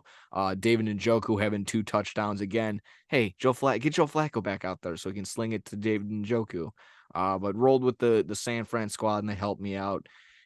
Zach Moss didn't really do much, so maybe getting the bench. And I think he actually might be even getting the bench in real life. Jonathan Taylor might be coming back. So, but it wasn't without a scare. Justin Fields and DJ Moore having a hook. We talked about DJ Moore's performance earlier. He balled out. Same thing with Justin Yeah. Fields, even though nothing too crazy through the air. He had 58 yards and a touchdown on the ground, so that'll help you right there. Couple additional points in garbage time for David Montgomery. So he actually was just off. I was like when they're off by like a tenth of their projection. So that was always interesting. And then again, just kind of had to hold my breath a little bit at the time, having Tony Pollard and the Cowboys defense, because the Cowboys defense is just as good as basically anybody in the first round. They can chill out and have like a 5-10 point day, or they could just go off for 22, 25 points. Like, yeah, you know what? We're just going to have 2 touchdowns because we're the defense. So that's why, again, just having to sit there. And again, Puka Nacua, that was another solid performance there as well. So it wasn't without some little bit of holding my breath, but overall got the dub 171-44, able to clinch the playoff spot, number 1 overall seed. it's all we got the regular season job done. It's time to move on and focus on what's real, the fucking championship. And I say it every year, and I don't want to spend another fucking hour talking about it, but it's the only thing I ever want ever. That's it. It's more than I've never said anything more truthful, and hopefully the girlfriend's not listening, but it's the only fucking thing I want ever. It's all I want. So give me that fucking title. That's all I have my focus between the start of the season to the end. It's the only thing I focus on ever. So that's what we want. So hopefully, I get a little bit of somewhat of a mental break, but not not an actual break. We're still working. We're strategic. We're still working on some stuff. So put my feet up for a week, for a little bit, but it's not we're not out of the focus. We're still focusing on the fantasy. So big win. Hell There you yeah. have it. Allen's still in the playoffs, so I think 3 people that are 7-7. So there you have it. Any comment on my game between myself and Allen? Big win for you because that just secures you that number one seed. So your Yeah, team, not to cut you off, but that was exactly that. It was if I knew I would be in there for sure. If I lost, I think I wouldn't like. It would have been like, oh, I need whoever to win, and I maybe could have gone in still if a couple of people lost. But with the records as close as they were, I just was like, focus on winning. Just winning, you're in. No need to worry about this, that, and the other. Just fucking just win. So I know that was the mindset. yeah, big win for you, and you'll be able to just relax a bit for this upcoming week. Yeah, yeah. So everyone on the squad just play well. Be mentally well, but just take care of yourselves. We're focusing on week 16 and 17. So that's just my call to action there. If you're good on that, we can talk about AJ and Ivan. How's that sound? How's that sound? Yeah. 20-point victory right here for Ivan, 142-122. It was a little again coming down a little bit of help from that Monday night game, some Monday night performances, but just not enough from AJ's guys. Barkley and Derrick Henry on Monday night, both in different games, having 4 combined touchdowns. But maybe a flip flop and a couple decisions here and there could have helped. Lamar Jackson had a big game on the bench. But still sets both in the playoff. I think if AJ would have won, depending on some other things, he could have also snagged a first round bye if Pete would have lost, that type deal. But yeah, there you have it. DeAndre Swift not such a good performance. On the flip side, Jamar Chase is questionable. What happened there? The Bengals list Jamar Chase as a non-participant on Tuesday, estimated practice report due to an ankle injury. Ooh, gonna have to keep your eye on that one there, Jim. But a Hmm. big game from James Cook, who I think had a big chunky reception for a touchdown, if I'm not mistaken. So that probably put him over the edge on that game. Yeah, 5 for 83 and a receiving touchdown through the air. And a couple of like 50+ yards on the ground. Overall solid performance there, 142-122. And I think it was a win and you're in situation for Ivan. So he did exactly that. He won and he got in. So that was the big win there. And again, AJ could have maybe snuck into the second seed and got a first round bye, but getting the loss right there did him in right there. Any comments, questions, concerns on that matchup right there? I wish Ivan lost so I could have fought against him and made it, but big win for Ivan. Yeah, I mean his players, James Cook cooked it up for him, and Joe Mixon, the 2 biggest scorers. So yeah, I mean, just that's also it's a good feeling to know like I'm secured my spot. Oh yeah. Oh yeah, without a doubt. Final matchup here before we get into our first round of the playoffs preview. We had a big one, big win right there for Pete, about 45 points, 144-99 on this one. Looking around, yeah, it was just kind of some consistent play. Not the best game from Jalen Hurts, but I mean, he had a big help from Ezekiel Elliott on Thursday night, who had caught 7 passes for 70 yards and a touchdown. He had 27 in total. Again, Mr. Consistent, Michael Pittman Jr., who else? 19 points, and Raheem Mostert going off on Monday night for 23. And there you go, Cooper Kupp having 26. But man, we were hyping up these wide receivers on Dom's side, and it was just a couple injuries for sure. Nico Collins leaves early. He has 2 points. Justin Jefferson, after coming back, goes right back to being injured. We'll have to see how that shapes up. And just not a good game from Mike Evans. 1.8 on the day. Decent game out of Javonte Williams, first rushing touchdown since 2021. But again, the final score was 144-99. Any comments on this game right here? Pete just put an ass whooping to Dom. Dom didn't even hit the 100 mark, and even Pete had his kicker at -2. What's the Yeah. Yeah, his running backs and receivers. Yeah, I mean Pete's team just had a very good day, so Dom just sadly wasn't able to compete there, but he still made it in the playoffs. So Yeah, looks like a missed field goal and a missed extra point from Matt Gay, and it looks like they didn't trust him after that. So there you have it, -2 from Matt Gay. Yeah, and again, a big one for Pete. Again, it was almost again, I keep saying again, but prove it, win, and you get the bye. And sure enough, he got the second bye. And that's that. Good transition into what is the standings, the playoffs, how the league turned out. I took the number 1 seed. Pete at the number 2. We have our quarterfinal matchups set.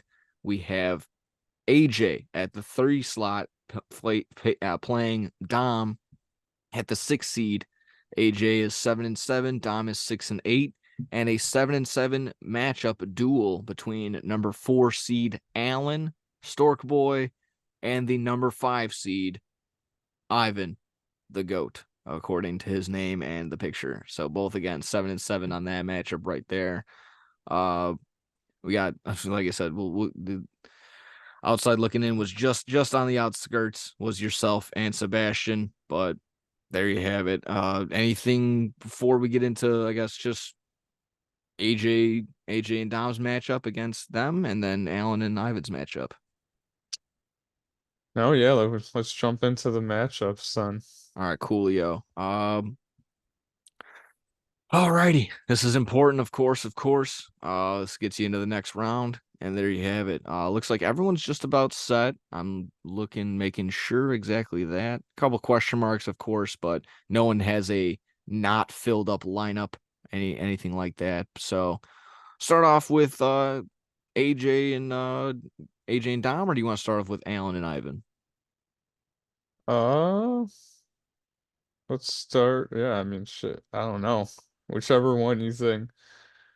All right, we'll go with 3-6. We'll go with 3-6 right here. Okay. We'll go with AJ and Dom right here.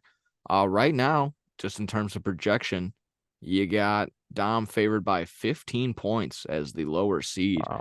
Yeah, QB matchup for sure.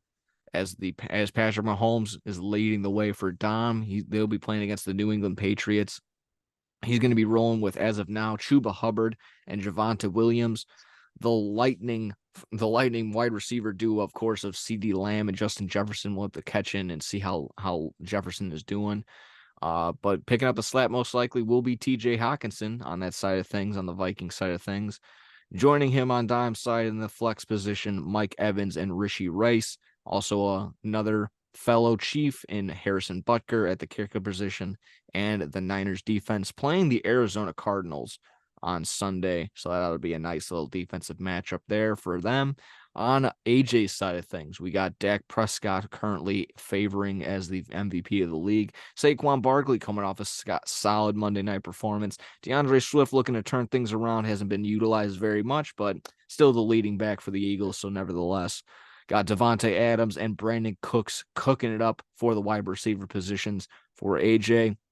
Sam Laporta leading the way, the rookie at the tight end position, who's top 3, at least in my mind. I can double check that later on, but for sure, a top dog, a top receiver on the Lions side. In the flex spots, we got Derrick Henry and Devonta Smith kicking it.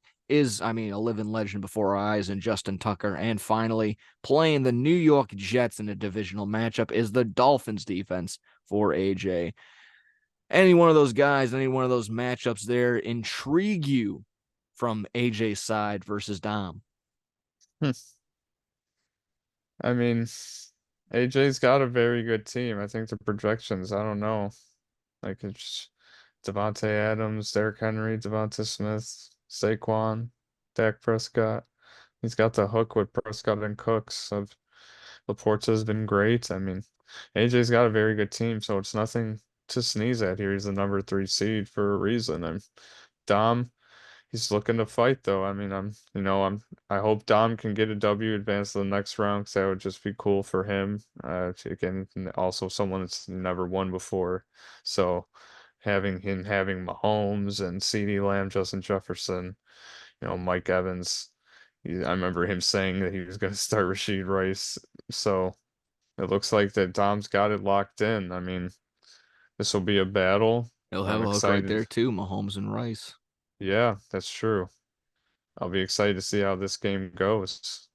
Yeah, obviously went through the lineup. Just shout out really quick two people on or one person on each side. Sam Laporta playing the Denver Nuggets. Then that's the Bulls tonight. Sam Laporta playing the Denver Broncos, who are 31st against tight ends. So might be a solid matchup to consider right there. That's on a Saturday night. I've got 3 games on a Saturday, so be mindful of that. And how about?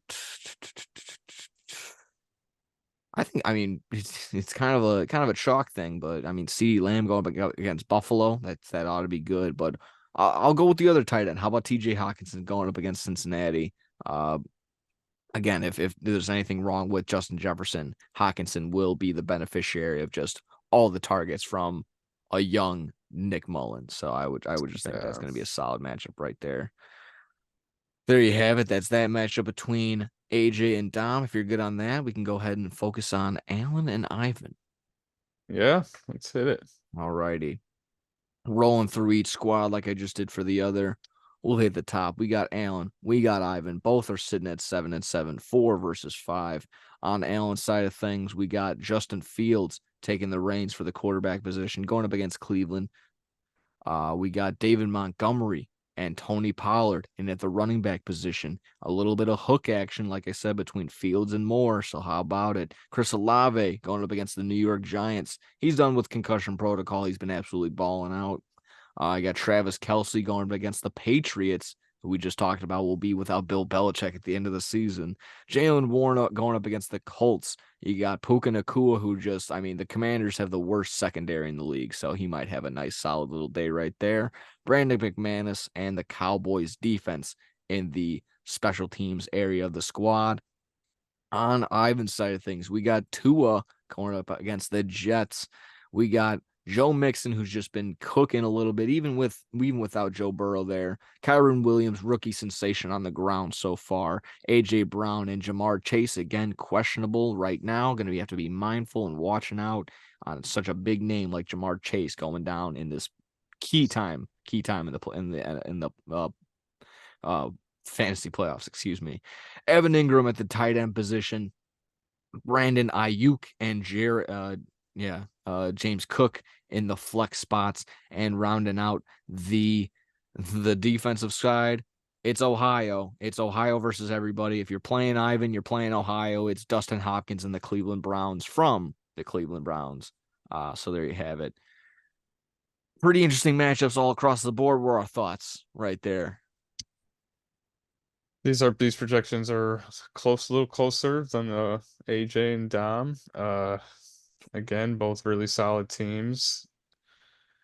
It's funny, Ivan is had we drafted Tua for him, he had to leave the draft, and he was like, "Just give me a quarterback," and we gave him Tua, and he's been like the quarterback he's mainly been using this year. So it's funny, probably going to start him in the playoffs here.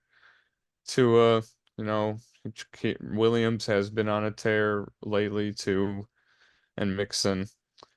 I mean, they both just have really solid teams. This will be a good matchup too. Justin Fields has been starting to cook it up lately, along with DJ Moore. And yeah, Chris Olave's been playing well. Travis Kelce, I mean, he's Travis Kelce and Puka is the pickup of the year. So it's going to be an interesting matchup here for sure. Both of these playoff matchups will be close, I think. Tons of talent all across the board. if they're gonna look to throw early and often, I think Brandon Ayuk on Ivan's side of things can be the beneficiary there, playing the Arizona Cardinals defense. On the flip side, I already kind of mentioned it for Allen, Puka Nacua playing against roughly, arguably the worst secondary in the league in the Commanders. So look for him to have another solid performance there with, you know, Cooper Cup's been in and out. He's been dealing with some stuff, but the consistency of Puka Nacua has been there. So Yeah.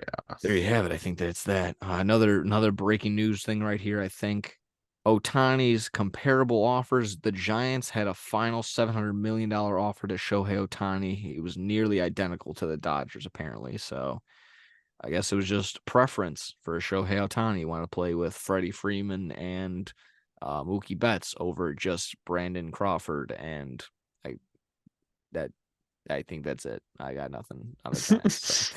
Uh, there you have it. That is week 15 matchups. That is the quarterfinals matchups for right now. Like I said, Ooh. congrats on a solid season across the board. I think this has been so far, although so far the regular season is ready to roll, but like I said, the playoffs is where it picks up for sure if it already hasn't. So it's nut kicking time. It's nut crunching time, boys. Get fucking to it. Any final thoughts before we move on to some quick wrestling and couple quick notes on the baseball? Um, yeah, it was a great season per usual. I'm excited to see how these playoffs go. Got some people fighting that have never won before, some people looking to reclaim it again. This will be a battle. This will be fun. I'm out of it, but it'll be honestly I'm happy always when it's at the end of the season. I can just enjoy football for just what and watch it every Sunday. And I'll like being a bystander, seeing how the playoffs go, just since I'm out now. But yeah, best of luck to you and Dom and everyone else. Let's have a good one here, fellas. Let's see how this goes. I'm excited, man. This Pete gonna compete, has a chance to keep the belt. We'll see. Someone else gonna win it. Someone's won it before. Someone new, like Nick or Dom. I need Come it. on, I need it baby. bad. I need it It's bad for my mental playoffs, health. baby. This is it. Absolutely. Playoffs? Playoffs. Goddamn right, playoffs. Yes. Ah, let's get it. Let's Let's do do it. it. Yeah, let's do it. God, I'm getting chills. Let's do it. Let's get exactly that. Let's get rolling. But and it was enjoyable. Like I said, getting the first round bye on that one, got the first round bye in the other league too. So just a easy breezy week. But on both sides, I'm staying competitive on both. Even though you're out, look, just keep your eye open. Like I said, just you don't want to, don't screw me over. But if other people are looking for stuff, just maybe make a waiver wire move or two. Who knows? Just we'll see what happens. Uh, if you're good on that, we can talk about some wrestling, some baseball to finish it up. We got some quick wrestling talk, and like I said, the humongous Ohtani news that obviously everyone's taking a crack at. So might as well do it too. How about that? TNA and Endeavor making a partnership. Endeavor already obviously making the purchase of WWE, so they're kind of dipping their toe, obviously realizing that wrestling is making money no matter who you are. Wrestling is making money. So Endeavor partnership with TNA, they're bringing on an on-demand subscription service, TNA Plus, coming January 5th.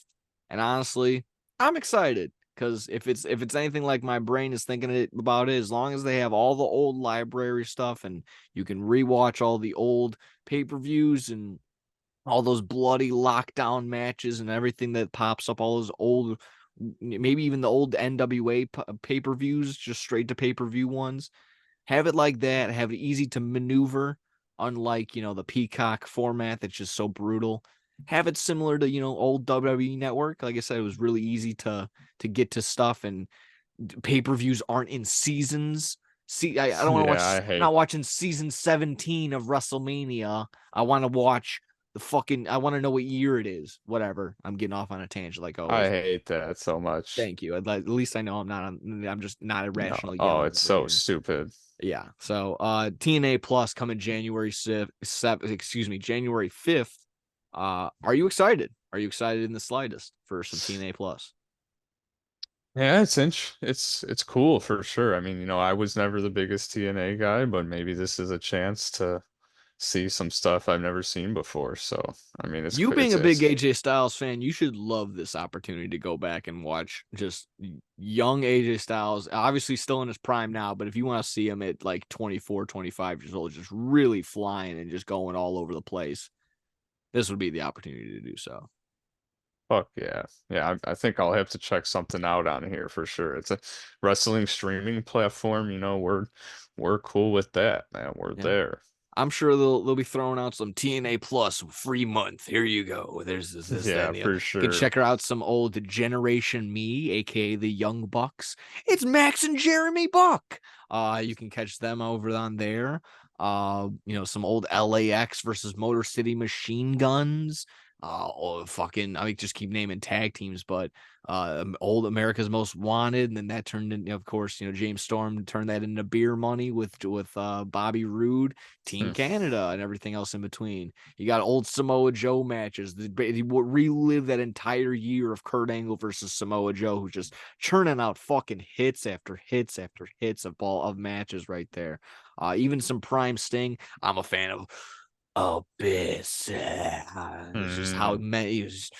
My mind is mashed potatoes, and I gotta eat rats, and that's Abyss. Relive the Monsters Ball matches. Who, in my mind, that's one of the funniest one of the funniest stipulations is that they were in a room by themselves for 12 hours before this match without any food or water. It's just like, what? They were in it's just so stupid. They just So did that again at the yeah, last show. yeah, exactly. This time we actually saw like firsthand video. We've never really seen it before. Then like a Yeah, we couple of saw fake Rhino minutes. walking around like in the room by his Exactly. You can just see some old Raven as the NWA. I mean, I'm just slow. I'm slowly. I'm selling it all for you. So TNA, send me a check. I'm maybe get you a subscriber or two over there. I'm sold. I'm probably gonna end up snagging it even beyond the free month or whatever. So TNA Hell Plus, yeah. that's gonna ought to be cool. Staying in TNA land really quick. Trent Seven. Trent Seven signs with TNA. Any quick thoughts on that? Remember Trent Seven from Yeah, he was the guy NXT? on He was he with was with the Tyler Bate, yeah, right? the The mustaches. Mustache Mountain. Yes, That's what that's they Trent were. Seven. So he's getting a sign over in TNA. Any quick thoughts on that one? I think it's a big W for TNA. Yeah, he's a good wrestler, man. Big guy, and he'll work well over there without being in a tag team or something. Just let him be himself. Yeah, I didn't write it down either, but how about them getting Okada and Will Ospreay for January 14th? They have a Las Vegas event or something like that. So Yeah, that's awesome. yeah, I mean, That is Okada said awesome. he used to. I mean, he would hate TNA, probably would never even show up because they treat his character so wrong, and he's back. Money, maybe a little bit of money in influence there. Whatever, probably they weren't going to pay Punky. They're putting into a little bit of a one off with Okada and Osprey, so that's What pretty they do cool. to Okada that disrespect him. They just put him in a really really bad gimmick. I think he was like a taxi driver that almost was like what's that movie that they redid with the Green Hornet? He looked like the Yeah. Green Hornet character. That's kind of what how Oh it was. no. So really really embarrassing. Was not up to the quality of what we know as Okada, being the 5-star match quality guy that just again churns those out left and right. So Yeah. there's that. Any quick thoughts on CM Punk? Punk had his NXT pick with Shawn Michaels. I thought maybe that some people were throwing it out there like maybe that could have rubbed FTR the wrong way, but overall, I don't want to keep putting light on this guy. He signs with Raw. He apologizes for leaving 10 years ago, and then Seth Rollins cuts the same exact promo that Adam Page cut on him. Shot on him, but it was the same exact promo. So any Punk reactions from this past week and a half, whatever weekend of interactions? I feel like every time I see CM Punk now, I'm just pissed off. Yeah, That's really how I don't know. I was telling my brother, it's like every time I see the clips of him and just how cocky and like his smirk, and I just like I used to love him, but it's to the point where now I'm just like, fuck you, dude. Everything you say, I don't give a fuck what you say anymore because it means nothing. yeah, That's it. I mean, that's where I mean, I used to love CM Punk. I mean, you love CM Punk. He was one of my literally one of my favorites, and he has this to the point now where he just makes me angry whenever I see him. Again, he just goes against everything that he stood for and cared about, Yeah. and just To me, he's a saying, liar. To me, he's a fucking liar. Everything you want to say. And I don't want to get upset and sound all fucking like sour grapes or whatever. But he's just a liar. He's a hypocrite. Everything he says, you just can't take seriously anymore. And even if he is trying to like make this like just an homage, a fake homage, or just like him rehashing AEW stuff in WWE now, if that's what you're doing, it's honestly just lazy. It's really, really lazy that you're just trying to rehash this and reenact it or try and say like, oh, we're gonna do the exact same thing that I was doing over there, but just better because we got WWE guys. It's fucking lazy. Do new promos, make new gimmicks, do something else other than just try and piggyback on the fact that what exactly Rollins said. This is your last fucking chance. So that's that. I'm just saying, do better. Honestly, again, that's always what I go to with that. Don't be so fucking lazy with your character. If you truly are the best in the world, why are we just seeing right through all your bullshit? It's the same hmm, exact shit every single time. Just continuing to just jack off to yourself, and if you whenever you decide to have a match, it'll just be more and more Bret Hart homages and everything like that. We'll just be sitting there side by side comparisons of another old Bret Hart match that happened in Montreal 25 years ago, 35 years ago, and then that'll also be side by side to a Randy Savage elbow drop that he dropped in the Coliseum 40 years ago to the day or something stupid like that. It'll just be all stuff like that. So there you have it. That's CM Punk in my mind. Uh I'm sorry I left you all 10 years ago. yeah, I don't even want to bother to You watch were that. fired. Yeah. You I didn't do, leave yeah. by choice. No. Yeah. It's just like I know we all know that to be fact, but if you're gonna come back and even act like that, like, oh, I'm sorry for leaving you, it's just like, did that even happen? Like, what is even the truth with this guy anymore? It's just like fuck. It's so exhausting dealing with this 45-year-old baby man child. It's just so fucking exhausting. He was dealing with children. I think again, he might have just been deflecting. Maybe he's the child. It makes me ashamed that I fucking waited and actually wasted money on a signature on a figure for this guy. So Whoa. yeah, whatever. Yeah, I guess exactly that. Don't meet your fucking heroes. Well, one last thing with WWE, just wrestling in general. Lexus King, formerly known as Brian Pillman Jr. If you're formerly a Pillhead, a former a Pillman Jr. fan, now you're a Lexus King fan. You were a registered Lex offender. How Is that about it? his? That is what fans online are calling themselves. He reacted to it. He is not enjoying that. I'm pretty sure he's advising people to not use that trend. But so the trend is exactly that. Lexus King fans are acknowledging themselves as registered Lex offenders. Thoughts? That's a horrible thing to call I yourself. I don't know. know who thought of that and how that caught on. That is just horrible. It's so bad. It's so bad. Like, it's a means to change his name or do Yes, something dude. different with him. Like, From the that's hor beginning. From the beginning, I was already saying that this sounds like a male stripper. Here come to the main stage. Here comes Lexus King. Oh yeah, exactly that. Now they're just able to pile on and just make it awful, and it's so funny. And how about it? First NXT pay per view loses to Carmelo Hayes or whatever the fuck this guy is, whoever else it is. Again, if you're trying to build on this old guy and act like, oh, this was such a huge get, we got our third, fourth guy from AEW. You know, the guy that was headlining Dark, we got him. Here's Brian Pillman Jr. But let's completely tear away everything that's good about him and let's give him this stupid fucking name. So there you go, and let's make him lose on his first pay per view appearance. yeah, that's why But not big keep win like for WWE. But big win for you guys. Big win. you That's all I literally have to say. have Brian Pillman in WWE. Like, why would you get rid of him being like the son? Like, it makes no sense. No, doesn't make a fucking lick of sense. No, whatever. Um, yeah, that's wrestling. That's just the wrestling side of things. Honestly, quick little wrap up right there. But I for that reason I didn't want to end so pissy I did want to end on something good, some baseball talk. This was the huge one, obviously. Everyone and their mother's been talking about it, like, yeah, see how much money. Yeah, we saw it. Ohtani to the Dodgers, Shohei Ohtani to the Dodgers, 10 years, $700 million.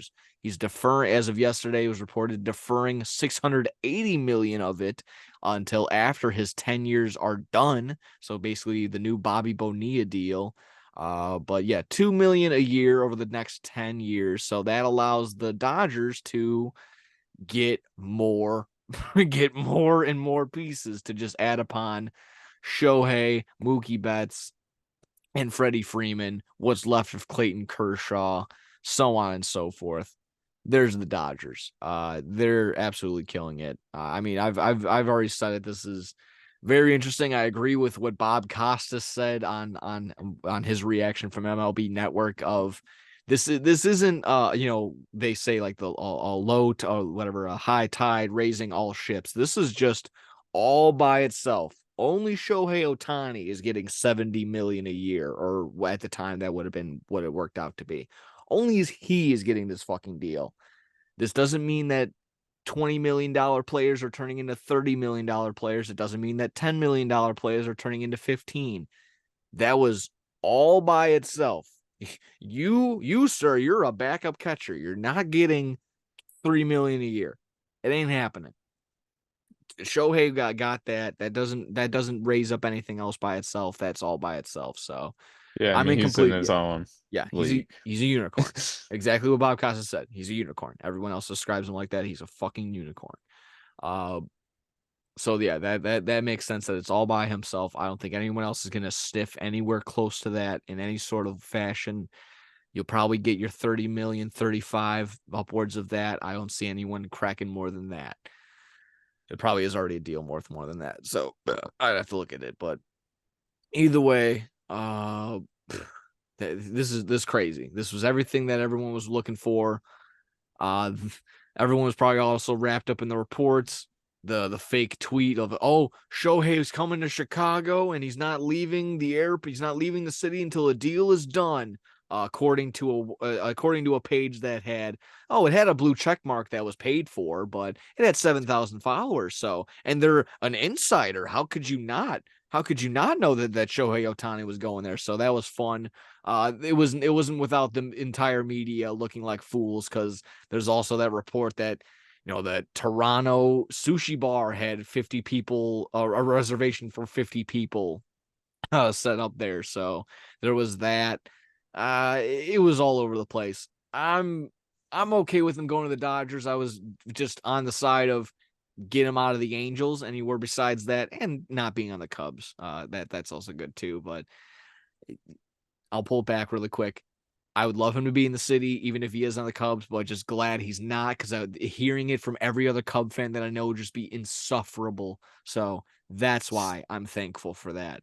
Otherwise, I'm like, damn, could have had the opportunity to go see Shohei somewhat. Probably wouldn't have seen him in Wrigley. I probably would have drove up to to Milwaukee for a Brewers game, for a Cub Brewers game. But there's that. I mean, I'm going off on a tangent, but everything else in between, the memes of a Dodger dog is gonna be $500 now and parking is gonna be $800 and just shit like that. So I thought that was funny, but overall, good for baseball that Shohei Ohtani can now finally get to the fucking postseason. That's all I really have on that. So, Mike, I'll stop talking. Your thoughts on Ohtani to the Dodgers? Yeah, just I guess to piggyback off that, has he ever made the playoffs ever since Nope, he's been on the Angels? No. nope, no, he is So not. this is going to be a change of pace for him. He'll actually be on a competitive team with a lot of superstars, and with the way that his deal was constructed, they're going to get even more people to come and play with him. And I guarantee that's what they pitched him, as Oh, along with oh like, yeah. we already have Mookie Betts, we already have Freddie Freeman, we already have all these people, and we're going to bring even more people because you're signing here now, and who doesn't want to play with Shohei Ohtani Yeah. in LA? They So were it's like, like, there were already 100+ win team. Let's add another, 10, 15 games just from one guy. Let's just go ahead and do that with adding Shohei. And then like, hey, we can add even more games because you're being a nice guy. Defer us until 10 more years afterward. We can add, I don't know, They still even on the table, like a guy like Bellinger or something like that.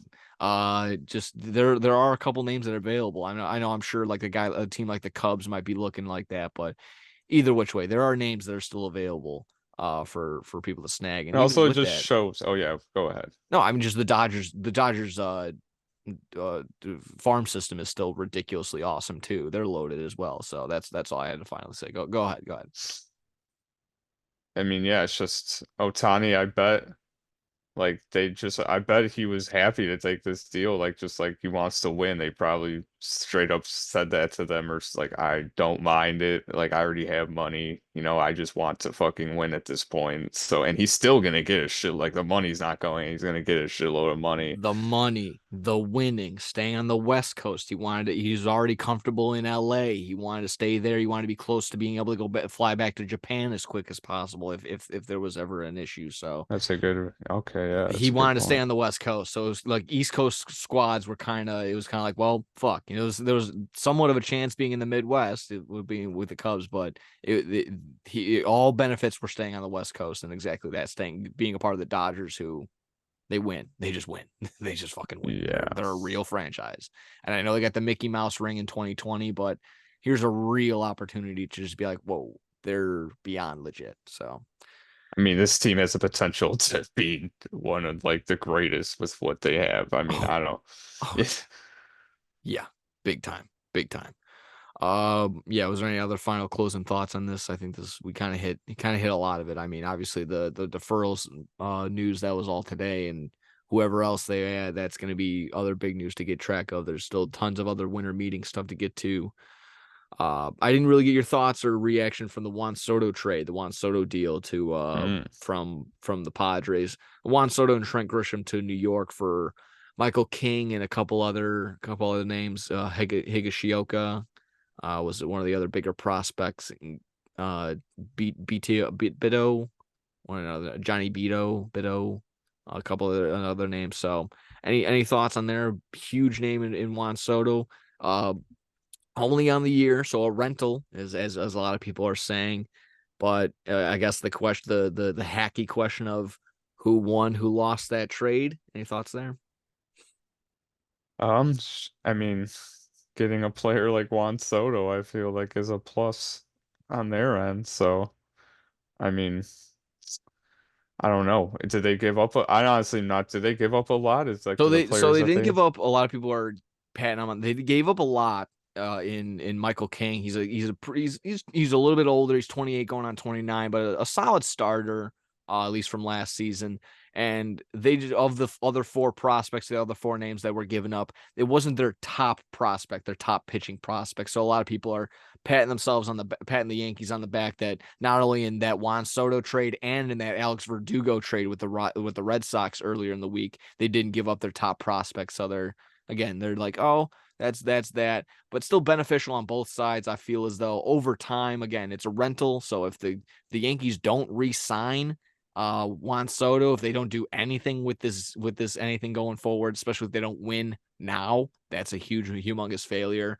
But that I think is going to be inconclusive until a new deal is struck with Juan Soto or not. So I think that's the side of things. Overall, with the Padres side, added some solid names. No one's gonna pan out and be Juan Soto from there. That's just really, really wishful thinking. Juan Soto is essentially, the second coming of Ted Williams, if not better, in terms of hitting. But it's always nice, take a couple bites of the apple with a couple names right there. Like I said, Higashioka was one of the better names that was out of that group. So something to consider there. If you're a Padres fan, they were going to be selling. Probably not going to get Blake Snell back. Looking to move Manny Machado most likely as well. So I don't Wow. know. Something on both sides. Like I said, in my mind, the winner loser of that trade a little inconclusive until we see some winning and see what Juan Soto does. So just want to get your thoughts on that one for sure. Yeah, I And mean that's yeah, he'll help the Yankees out. I mean that'll be good for them for sure. And they got Alex Verdugo, like you said, right? yeah, So yeah. Another thing to consider out in that another person out in that outfield for sure. And then yeah, finally my just last lingering thought, just who I've been talking about. We had a couple of these conversations on the sports, but again, check that out, Sportstown Chicago or twitch.tv/Sportstown Shy during the week. Just who's the most sought after free agent? Who's really left? And I got a couple names. Just Cody Bellinger. He's probably the best lefty bat left. Of course, Yamamoto, the Japanese pitcher, heading on over. He's being fought over by 7 different teams as of right now. If last time I checked. So they got Blake Snell coming off a Cy Young year, and he literally won the award. Reliever Josh Hader, JD Martinez, the DH position, and then Matt Chapman, third baseman. And then of course, not on the free agency side of things, but the trade rumor side of things, at least on the White Sox case. But how about that? They had Eric Fred and Max Stassi. So, boy, oh boy, they're making moves. But maybe looking to move Dylan Cease and Eloy Jimenez. Oh my Not yeah, God. I know, not too keen on either of those. But Eloy can maybe go. It's a tough one for sure, but he's just proven that he just cannot have a healthy season. Dylan Yeah. Cease, they're asking a lot, and I think they should be asking for a lot, even though they're not going to probably get it, considering the pitching market right now is just so wide open. A ton of names have already gone. So gonna have to wait and see on at least what Yamamoto's going. At least like another name, like I said, Blake Snell, but Dylan Cease most likely being moved by at least the trade deadline for the White Sox. From those names I just fired off at you, is there anything that you got on anybody there? Any other ones that's just really sticking out at you? Like I said, I don't know as far as where Bellinger's going, but I have a tip. And Cubs fans, cover your ears. I know you're not gonna like it.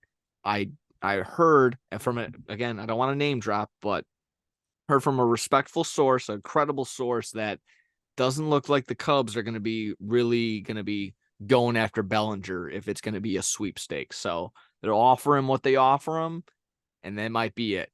So Belly might be on the way out. Just saying. There was also that picture that Bellinger's wife put up of her and their trip up to Toronto. So Hmm. maybe the writing's on the wall. I don't know. I don't want to be so cryptic with the messaging like that. Maybe Bellinger to the Blue Jays after Blue Jays missing out on Shohei Ohtani. That's just what I heard. So, any thoughts? Like I said, any thoughts on those names? We can. That's how we can wrap up the show.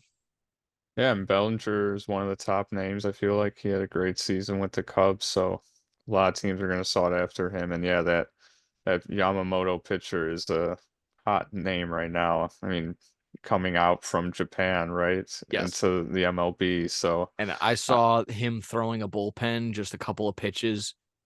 I, I'm always one for those ASMR videos with them like scratching. They're like, well, what's the most satisfying thing when they really talk nice and close to the microphone? Just watching him pitch, throwing pitches that I could you put that on a loop, I could fall asleep to it. Just the sound, just the snap of the ball hitting the glove, just the hey, the oh my god, it was so awesome. Just the efficiency of his movement. Oh hmm, god, I'm just thinking about it. It's just like, I'm just that's just so much fun. Watch that on Twitter really quick. Whoever gets him, boy, that's gonna be so much fun to watch. So much fun. yeah, He'll be that's worth it for sure. it's a Oh, very interesting person to keep track of. That doesn't happen too often where people come internationally and are just going to jump right into this league and and just be an start. absolute stud. I know, just Yeah. a stud right away. Absolutely. Oh, there you go. So I mean, yeah, like Also, I it's just said, I'm funny. done. I have this list and just Giolito's on here and like, no, no, I'm not excited for like, no, he's been so, but he was so bad. I don't I'm care sure where he'll team ever. he's on. I'm sure he'll have a stretch of games where he does well, and they'll be like, "Oh, is Giolito back to being his Cy Young?" And then he'll finish the year 6-11 with an ERA of 5.7 or something like that. Yeah, And I love the kid. I wish the best for I know. Giolito, but yeah, at this point he might be better off just streaming MLB the Show on his Twitch account, other than actually playing the show himself. So. I Yeah, don't know. That's just me. I might be a hateful son of a bitch just because he's off the White Sox now, but no, I it's mean, I got the Giolito jersey. yeah, so do I I. thought he would cook, but I mean, he had the one good season when we made the playoffs, and literally he's been shit since. Yeah. So Giolito, last season, worst MLB pitcher in the league. just end the commercial right there. That's it. Just it should end. Just should have ended right there. So I think that's a good way to basically wrap up this episode 47 in the books. I think I don't know what numbers Yeah, are. yeah, Number 47. yeah, check please. Thank you very much. Thank you, as always, for everyone tuning in, liking, sharing, subscribing, doing all that. Following us everywhere. Following me in the morning, watching the shows in the morning. Do everything you can. Again, appreciate everybody that liked and followed and just listened to what I had to say on Windy City Bulls. That was, again, a blast. And hopefully I have another opportunity to do something like that again sometime soon. If that's the case, again, we'll let you know. Follow everywhere. I mean, Jesus Christ, I can list through the things. Spotify for Sports Pit and this show. No Substitute for Sports live on twitch.tv/SportsTownShy, twitch.tv/SportsTownShy for the Sports Pit. Go follow us there on XBomb Sports on Facebook and YouTube for Bad Karma Wrestling. Thank you, Alan, for taking your notes. Thank you, Troy, for sure taking your notes and making sure that Alan is doing that as well. We're getting to Troy's call for the Kentucky update on the live show, so be sure to tune in for that as well. I'm out of breath, and therefore we should probably just end this episode. Mike, thank you very much for joining me today. Always appreciate you joining in and taking the time out of your day to do this. I And then love it. without further ado, good luck to everybody in the playoffs and your fantasy. Good luck in the gambling, whatever you're doing. If it's your daily NBA or just you're waiting for the NFL on the weekend. Gamble responsibly. Don't gamble anything you're not willing to lose. Take care of yourselves and each other. We love you. We'll see yous.